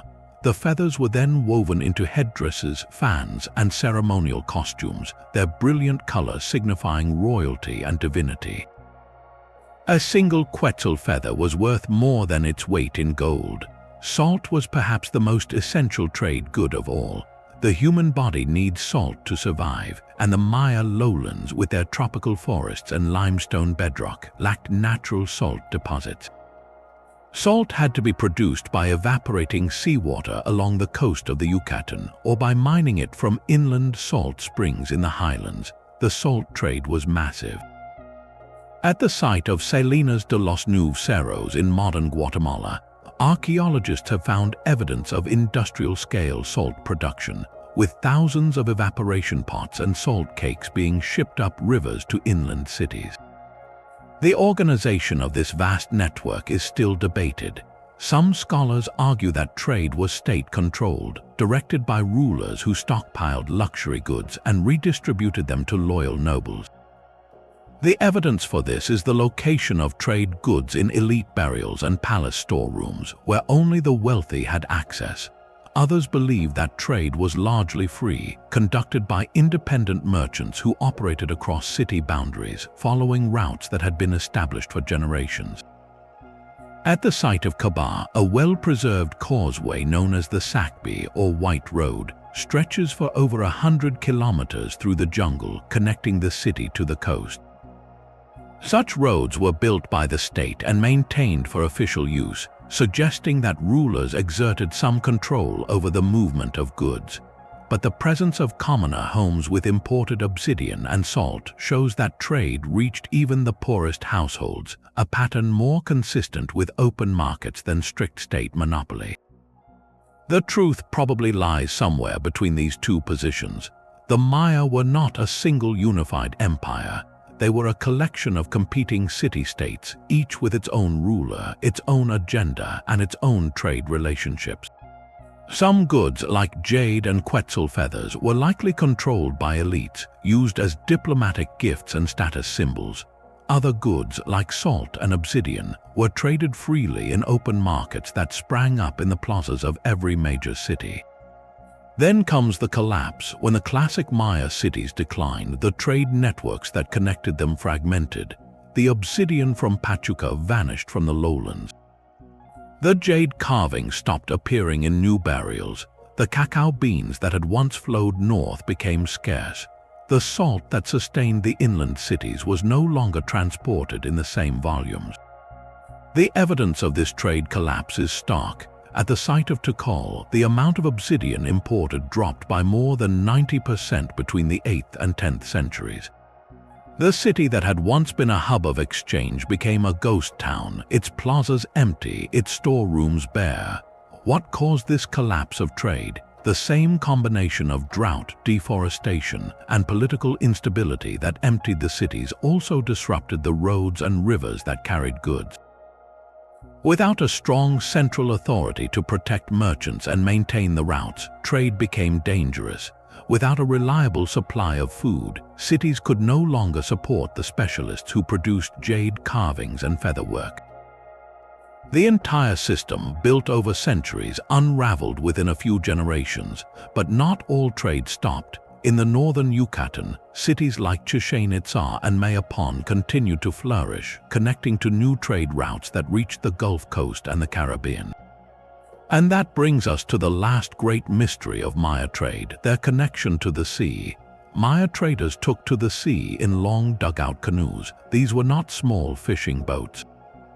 Carved from single trunks of cedar or mahogany, some could carry dozens of people along with cargo for journeys lasting days or weeks. A mural at the site of Chichén Itzá shows a canoe with multiple paddlers, each figure wearing distinctive headgear that suggests their regional origins. The scene is a snapshot of trade in motion, a visual record of a world that moved not only along jungle paths and causeways, but across open water. Spanish accounts from the 16th century describe encountering Maya canoes off the coast of Honduras that were as long as a galley and could carry 40 or more passengers. The chronicler Bernal Díaz del Castillo recorded that one such canoe was so large it was mistaken for a Spanish ship at first glance. Inside, they found cacao beans, cotton cloth, copper axes, and obsidian blades, a floating marketplace making its way between coastal settlements. The evidence for maritime trade is scattered but consistent. Along the coast of the Yucatan Peninsula, sites like Cholum, Zelha, and Santa Rita were built directly on the shore, their temples and watchtowers facing the water. These were not defensive outposts alone. They were trading ports, gateways where goods arrived by sea and were redistributed inland. At Cerros, in modern Belize, archaeologists have found a canal that connected a coastal settlement to inland waterways, allowing canoes to move goods from the sea deep into the interior without unloading. The Maya even constructed artificial harbors protected by stone breakwaters to shelter their vessels from storms and currents. The trade routes extended far beyond the Yucatan. Cacao and obsidian traveled south from the Maya region into modern Honduras and Panama. In return, copper and gold objects from the isthmus made their way north. The discovery of Maya-style jade and pottery at sites in Honduras confirms that these were not one-time exchanges but regular, sustained routes, and the Maya likely went even further. The question of whether Maya sailors reached the Caribbean islands, Cuba, Hispaniola, Puerto Rico, and beyond, remains one of the great open mysteries of ancient navigation. A few tantalizing clues exist. A small number of Maya-style artifacts have been found in the Greater Antilles, though their origins are debated. Some researchers argue these objects arrived through later trade networks, not direct Maya contact. Others point to similarities in words used for certain crops between Mayan languages and languages of the Caribbean. The evidence is thin and contested. What is clear is that the Maya had the vessels and the seamanship to attempt such journeys. The currents and trade winds of the Caribbean flow in a predictable cycle. A canoe leaving the coast of the Yucatan in the right season could be carried east toward Cuba in a matter of days. The return trip against the wind would have been harder, but not impossible with careful timing and coastal navigation. The mystery is why the evidence of such contact is so scarce. If Maya traders regularly reached the islands, we would expect to find more artifacts, more linguistic traces, more cultural overlap. The silence suggests that if such voyages happened, they were rare, accidental, or one-way. A canoe blown off course by a storm, a fishing expedition that never returned, a handful of sailors washed ashore on a foreign beach. These are the kinds of contacts that could leave behind a single object or a borrowed word without creating a sustained trade route. And that ambiguity is what makes the mystery so compelling. The Maya were not a landlocked people. They were a civilization of coasts and currents, of sailors who read the stars and the waves. The full extent of their maritime knowledge, the maps they carried in their minds, the songs they sang to guide their paddles, those have vanished with the last of the old navigators. What remains are the canoe carvings, the coastal ruins, and the scattered objects that hint at voyages we can only imagine. The Caribbean was a crossroads, and the Maya were part of that story, even if we have not yet found all the chapters. One city tells a story of collapse written in stone, but the final page is missing. In the far southeastern corner of the Maya world, nestled in a valley of modern Honduras, the city of Copán rose to become one of the great cultural and intellectual centers of the classic period. Its sculptors carved some of the most intricate monuments ever created in the Americas. Its astronomers calculated the cycles of the moon and planets with breathtaking precision. And its rulers, a single dynasty that stretched back to the 5th century, left behind a record of their reigns carved into one of the most extraordinary structures ever built anywhere, the hieroglyphic stairway. This grand staircase, built into the side of a temple, contains over 2,000 individual glyphs arranged in a series of steps. It is the longest known Maya text in existence, a chronicle of the dynasty that ruled Copán for nearly 400 years. Each step names a king, describes his achievements, and connects him to the gods and ancestors who came before. Reading the stairway is like walking through a family album carved in stone, a living history that the city's inhabitants could climb with every step they took. But the story the stairway tells has a strange and troubling end. The final glyphs, which should mark the last king or the closing of the dynasty, are worn, damaged, and incomplete. They hint at a disruption, a break in the line, but they do not name the cause. What happened to Copán's rulers? The archaeological evidence from the city's later years tells a different kind of story. Around the year 770, the 16th and final known king, named Chichén Itzá took the throne. He was the last of a long line, and his reign saw a dramatic shift. The grand construction projects that had defined Copán for centuries slowed nearly to a halt. The royal palace complex, once a sprawling symbol of power, was abandoned or repurposed. In its place, researchers have found signs of something unexpected. Ordinary homes being built within the sacred precinct, right next to the temple that housed the hieroglyphic stairway. This was not a sign of renewal, it was a sign of breakdown. Someone, perhaps commoners or lower-ranking nobles, had moved into spaces that were once reserved for the elite. The walls of the royal compound were dismantled, their stones reused for new foundations. The grand plazas that once hosted ceremonies now held cooking fires and everyday tasks. This pattern is what archaeologists call a populist uprising, though the exact nature of the conflict remains debated. The evidence does not show a single violent battle, but rather a gradual erosion of the old order, a slow shift in power from the top of the pyramid to its base. The elite who had controlled the city for centuries lost their grip, and the population that had supported them, or perhaps been suppressed by them, began to build a world of their own within the ruins of the old one. The question is why. Some scholars point to resource depletion. Copán's valley was fertile but limited. For centuries, the growing population had cleared forests, farmed hillsides, and built terraces to feed itself. By the late 8th century, the soil was exhausted.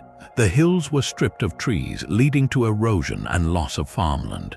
The population may have become too large for the valley to support, and the rulers could no longer deliver the food or the prestige that kept their authority intact. Others argue that internal conflict, a rebellion by the lower classes or by rival noble families, shattered the dynasty. The final glyphs on the stairway are too damaged to read clearly, but they do not record a peaceful transition. They seem to cut off mid-sentence, as if the scribe who was carving them simply stopped and walked away. No later king's name appears. The dynasty that had lasted 16 generations ended without a successor. The story of Copán's collapse is particularly haunting because it happened early, well before the larger decline that swept the southern lowlands a few decades later. The city that had been a beacon of art and science for centuries fell silent while other Maya centers still thrived, and the pattern of collapse at Copán, a sudden reversal of fortune, a ruling line extinguished, a city turned inside out, was not unique. Across the Maya world, different cities experienced the end of their dynasties in different ways, some through drought, some through warfare, some through internal unrest. The hieroglyphic stairway remains as a monument to what was lost, a story carved in stone that ends not with a flourish but with a question mark. And that question leads directly to the next mystery. How did other regions of the Maya world handle the same pressures, and why did some cities survive while others did not? While the southern cities fell silent one by one, a new power was rising in the north. Chichén Itzá did not merely survive the classic collapse, it thrived. By the 9th century, it had become the most influential city in the Yucatan Peninsula, a place where old traditions blended with new ideas from far away. The architecture alone tells the story. Walk through the central plaza and you will see two distinct styles standing side by side. The Temple of the Warriors, with its rows of carved columns, echoes the designs found at Chichén, a city far to the west in central Mexico. The Great Ball Court, the largest in Mesoamerica, features panels showing warriors and serpents that carry motifs from the highlands. Even the Pyramid of Kukulkan, the famous El Castillo, combines a Maya calendar base with a central Mexican feathered serpent deity. This fusion was not accidental. It reflected a cultural exchange that reshaped the northern Maya world. The question is how it happened. Some scholars argue that Chichén Itzá was conquered by a group known as the Toltecs, warriors from Chichén who imposed their own gods and architecture on the local population. This theory became popular after early 20th century excavations revealed striking similarities between the two cities, but the evidence is far from clear. The dates do not line up neatly. Chichén rose to prominence later than Chichén Itzá, which suggests that influence may have flowed in the opposite direction. Other researchers propose a more gradual process of trade and alliance.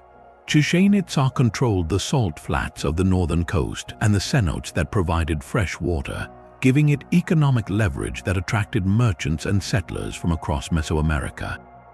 These newcomers brought their own styles and beliefs, which were adopted and adapted by local Maya rulers. The result was a hybrid culture that drew strength from its diversity. The political structure of Chichén Itzá remains a mystery.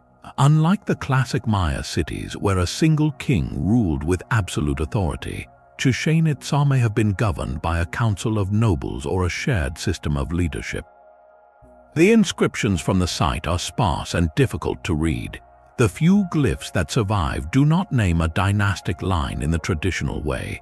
Some researchers have even suggested that the city was ruled by a coalition of warrior lineages, a form of government closer to a confederation than a kingdom. The exact model is lost, but the results were clear. Chichén Itzá dominated the northern lowlands for centuries, controlling trade routes, collecting tribute, and building some of the most iconic monuments in the Maya world. Then, around the year 1250, the city began to decline. The decline was not a sudden collapse like in the south. It was a gradual shifting of power to other centers, particularly Mayapan. The reasons are debated. Some point to drought again, as the same regional dry spells that weakened Tikal may have eventually affected the north. Others suggest internal conflict, a rebellion by subject cities against Chichén Itzá's dominance. The most intriguing clue comes from the written records of the Spanish period, which tell of a ruler named Hunaxil who betrayed the city and led to its downfall. But those accounts were written centuries later and may blend history with legend.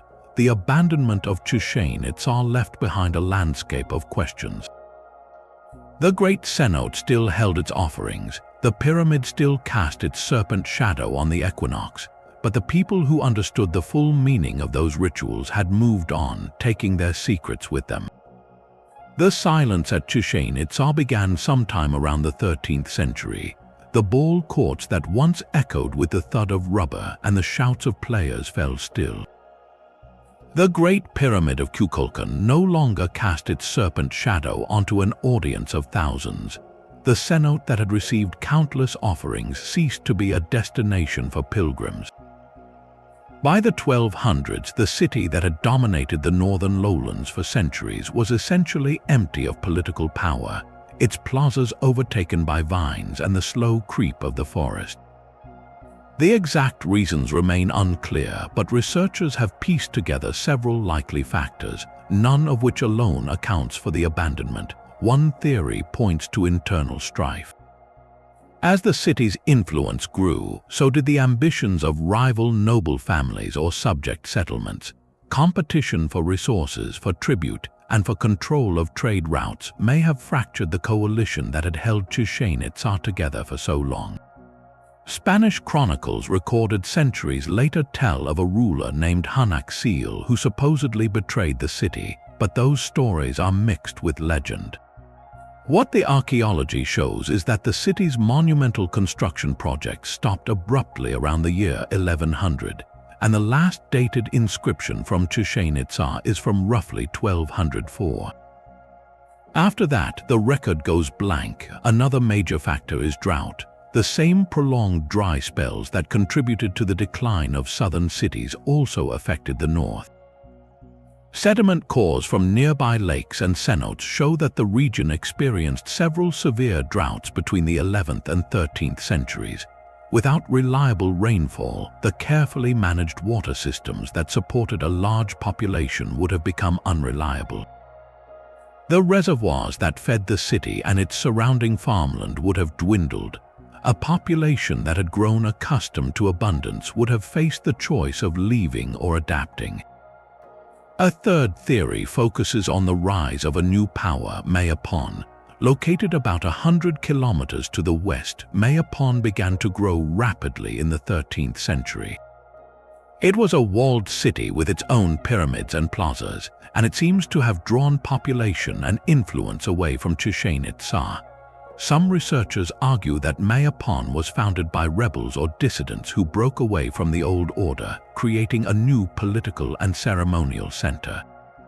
The two cities may have competed for dominance, with Mayapon eventually winning the struggle. The evidence for this is indirect but suggestive.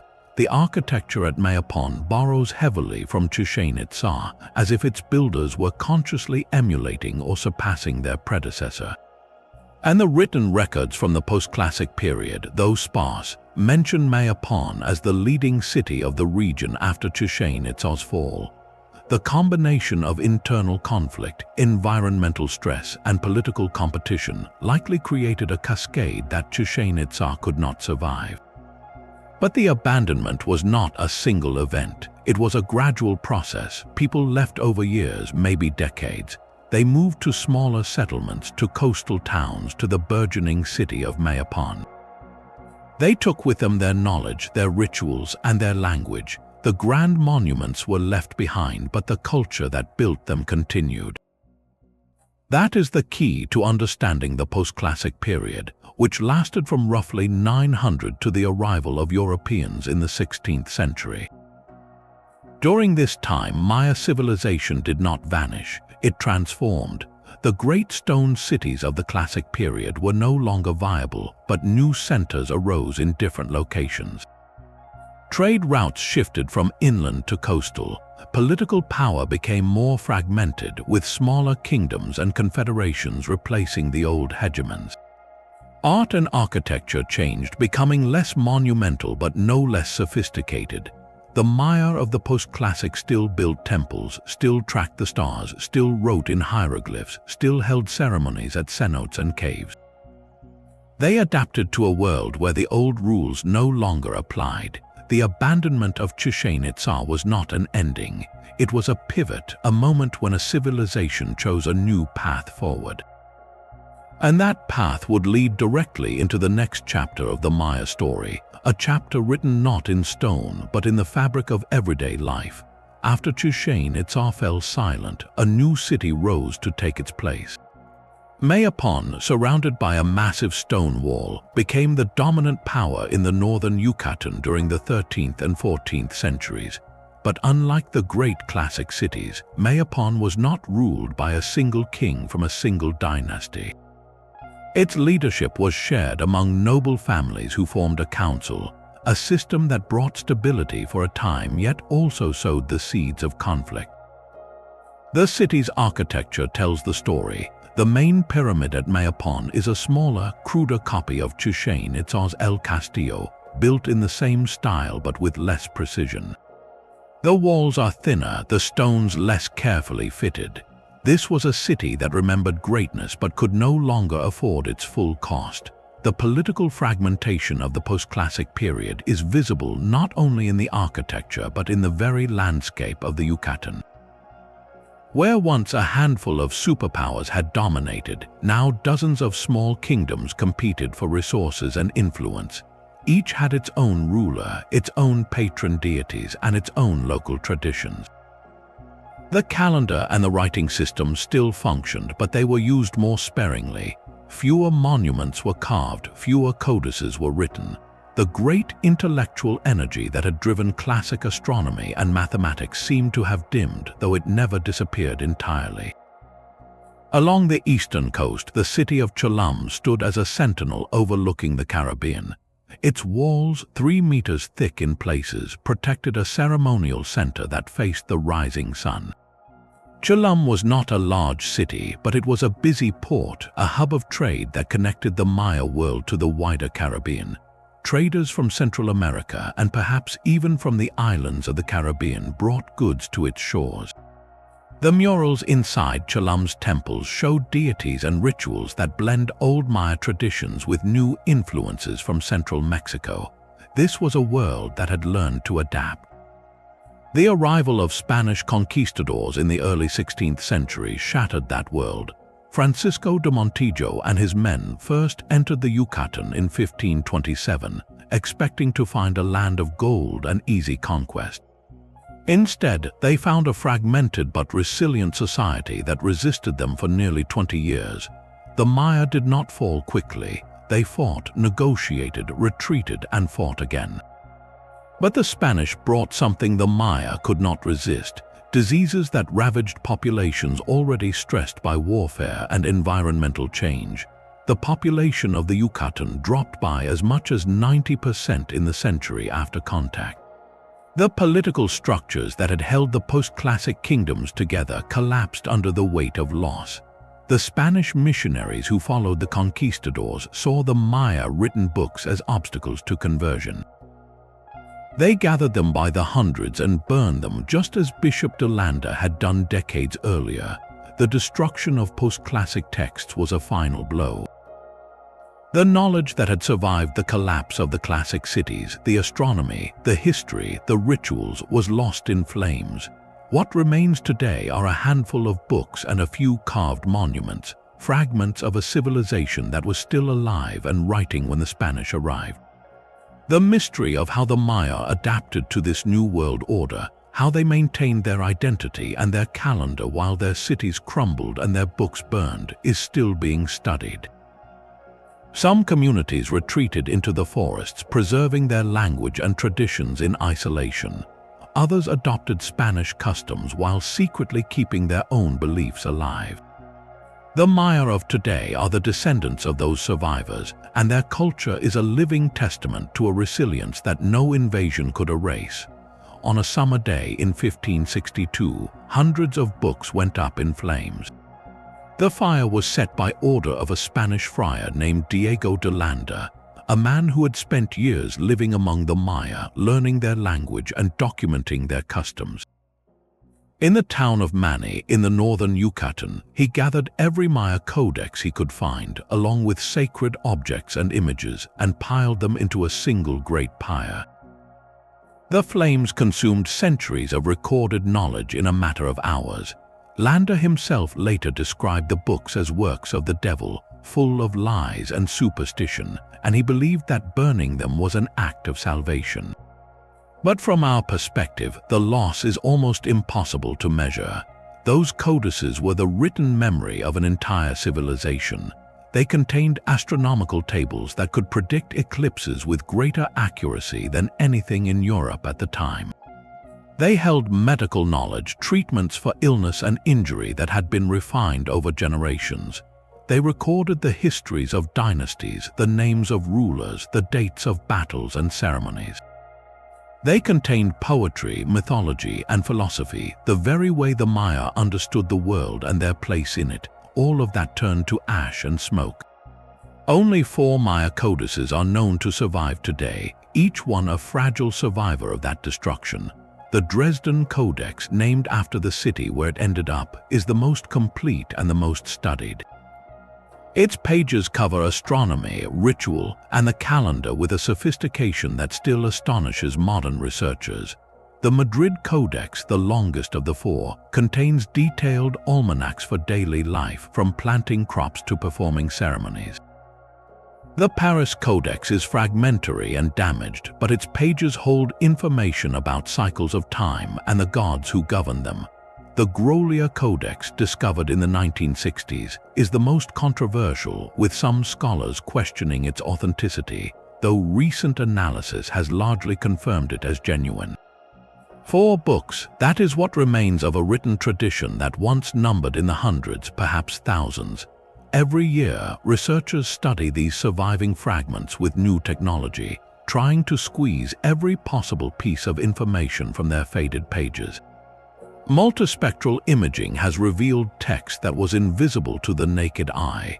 Chemical analysis has identified the pigments and the plant fibers used to make the paper.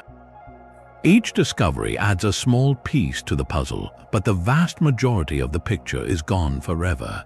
What makes the story even more bitter is the paradox at its heart. The same Diego de Landa who burned the codices also wrote one of the most important ethnographic works ever produced about the Maya. His book, titled Relación de los Cosas de Yucatán, describes Maya religion, calendar, writing, and daily life in remarkable detail. Without it, scholars would be unable to decipher much of the surviving hieroglyphic texts. Landa recorded the names of the months, the rituals associated with each period, and the way the calendar functioned. He interviewed Maya elders and wrote down what they told him. He included drawings of the hieroglyphic signs, some of which are the only reason we can read Maya writing today.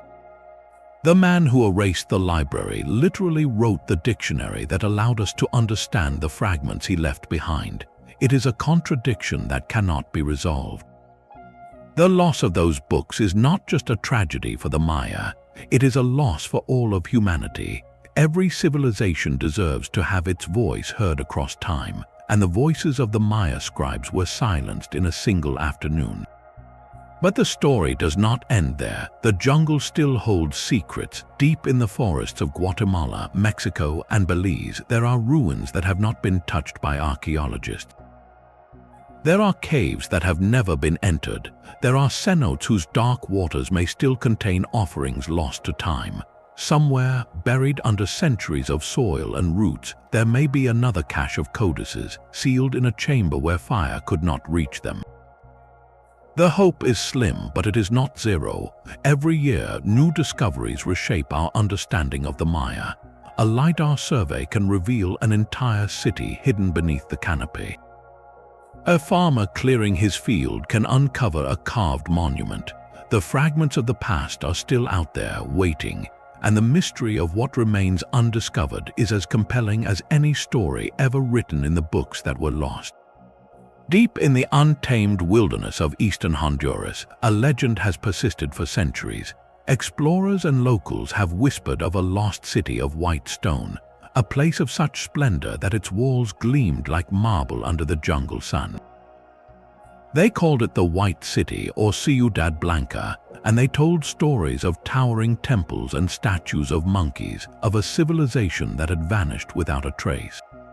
For generations, this was the stuff of myth, a tale told around campfires by those who ventured into the Mosquisha region, one of the most remote and inhospitable places on Earth. Then in 2012, a team of archaeologists and filmmakers used Lidar technology, a kind of laser scanning that can see through dense vegetation, to map a vast stretch of this forest from the air. What the lasers revealed was astonishing. Beneath the canopy lay the outlines of plazas, pyramids, terraces, and canals, the unmistakable signature of an ancient urban center. The news spread quickly, and the search for the White City suddenly became a real scientific quest, but the discovery raised more questions than it answered.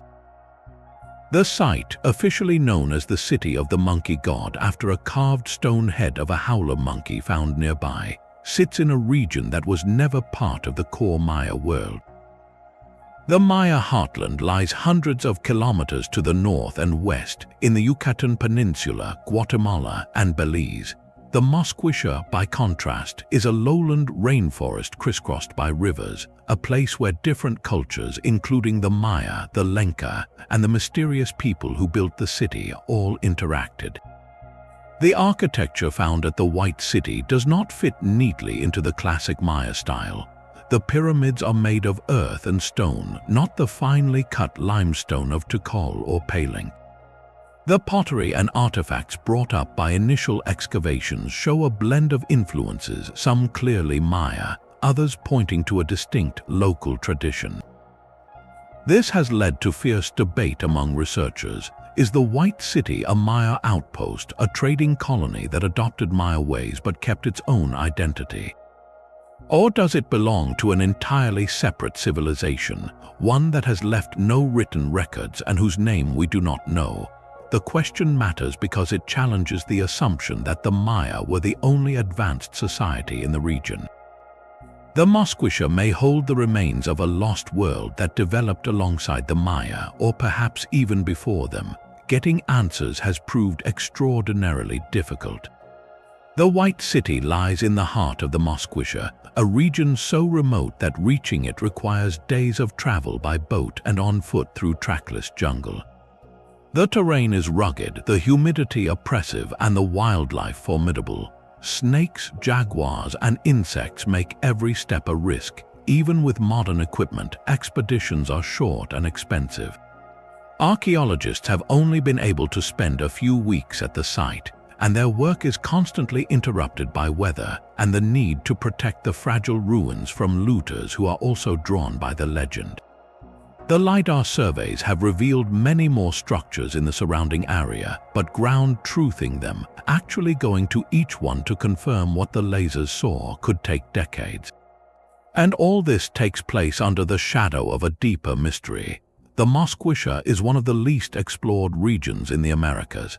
There could be dozens, even hundreds of sites still hidden under the trees, each one a potential key to understanding the cultural mosaic of pre-Columbian Central America.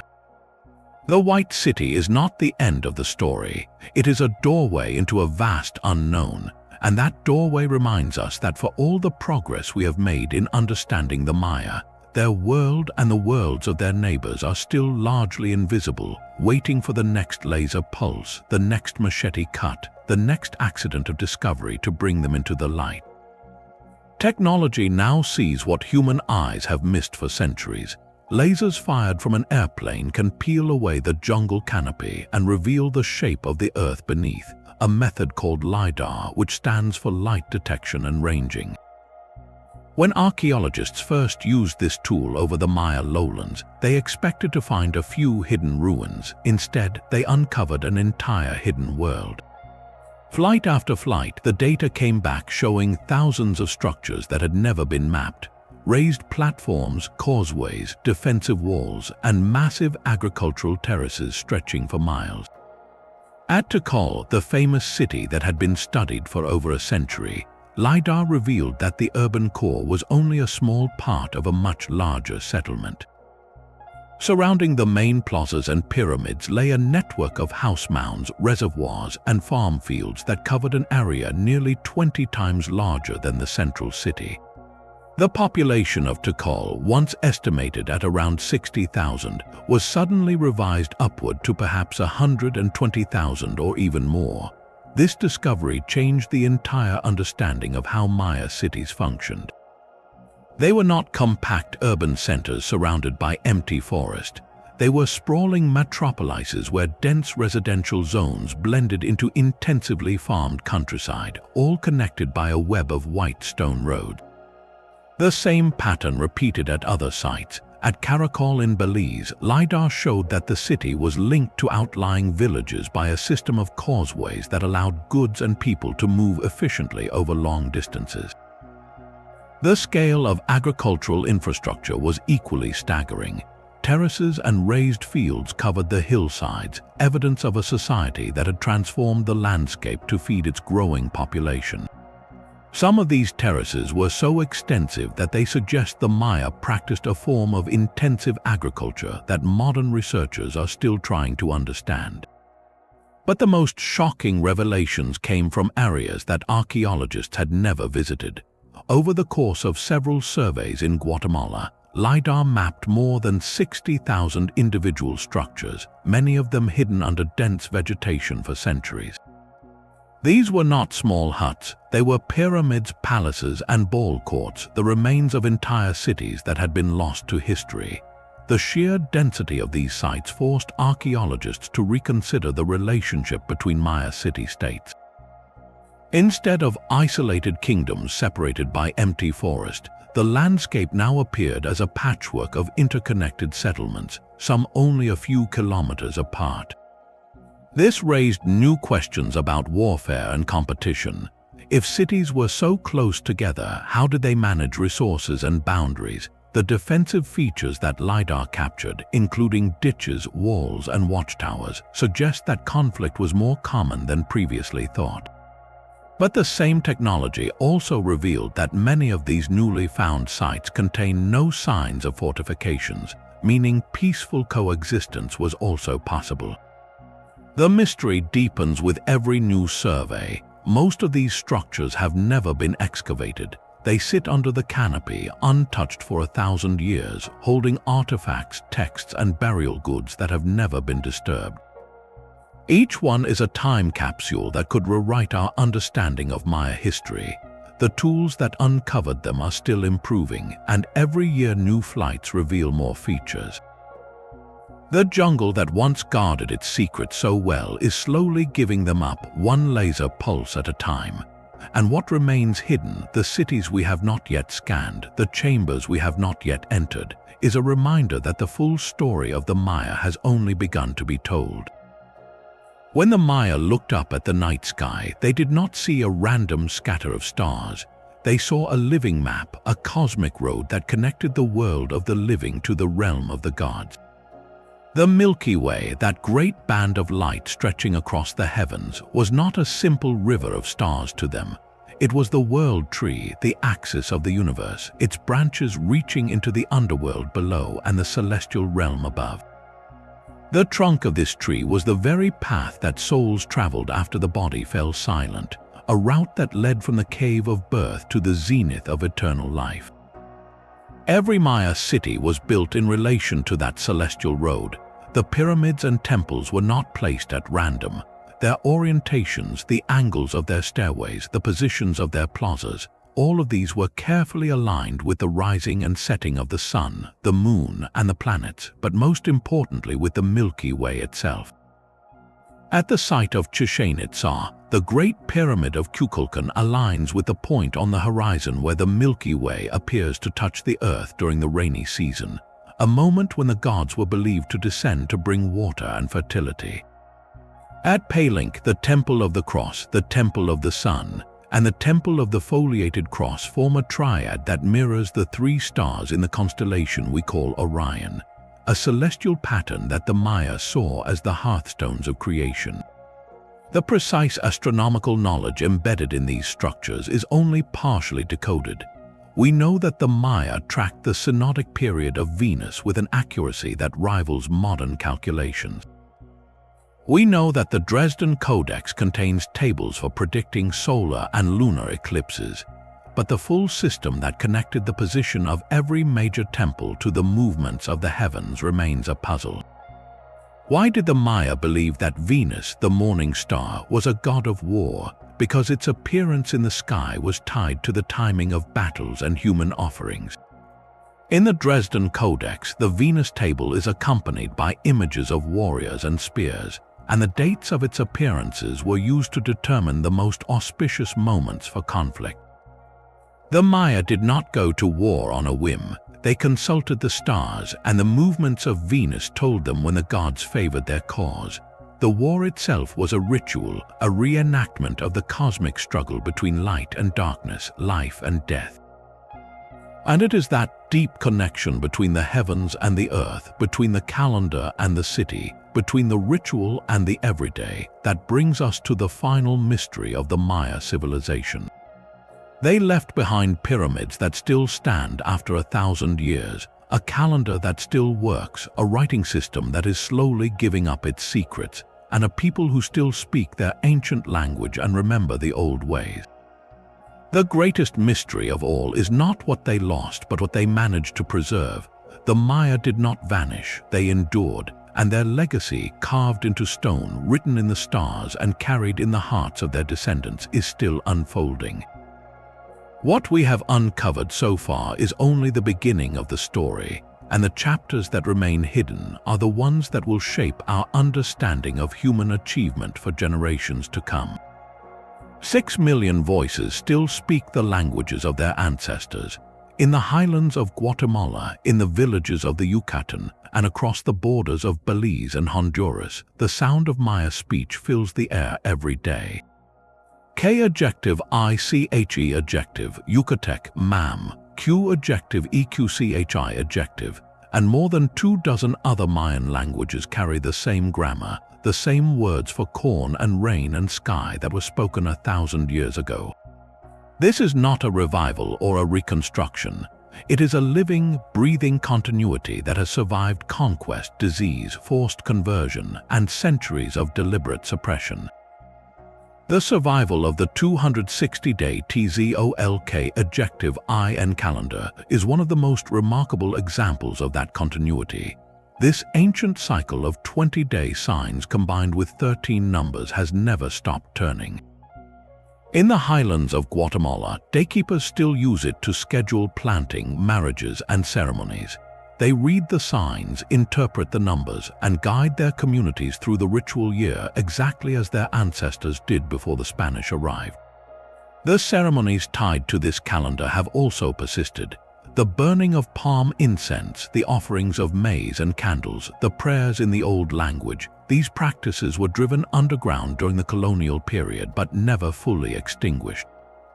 They adapted, sometimes hiding behind the rituals of the Catholic Church, sometimes continuing in secret caves and mountain shrines. The mystery is not that these traditions exist today. The mystery is how they managed to survive at all. The forces working against them were overwhelming.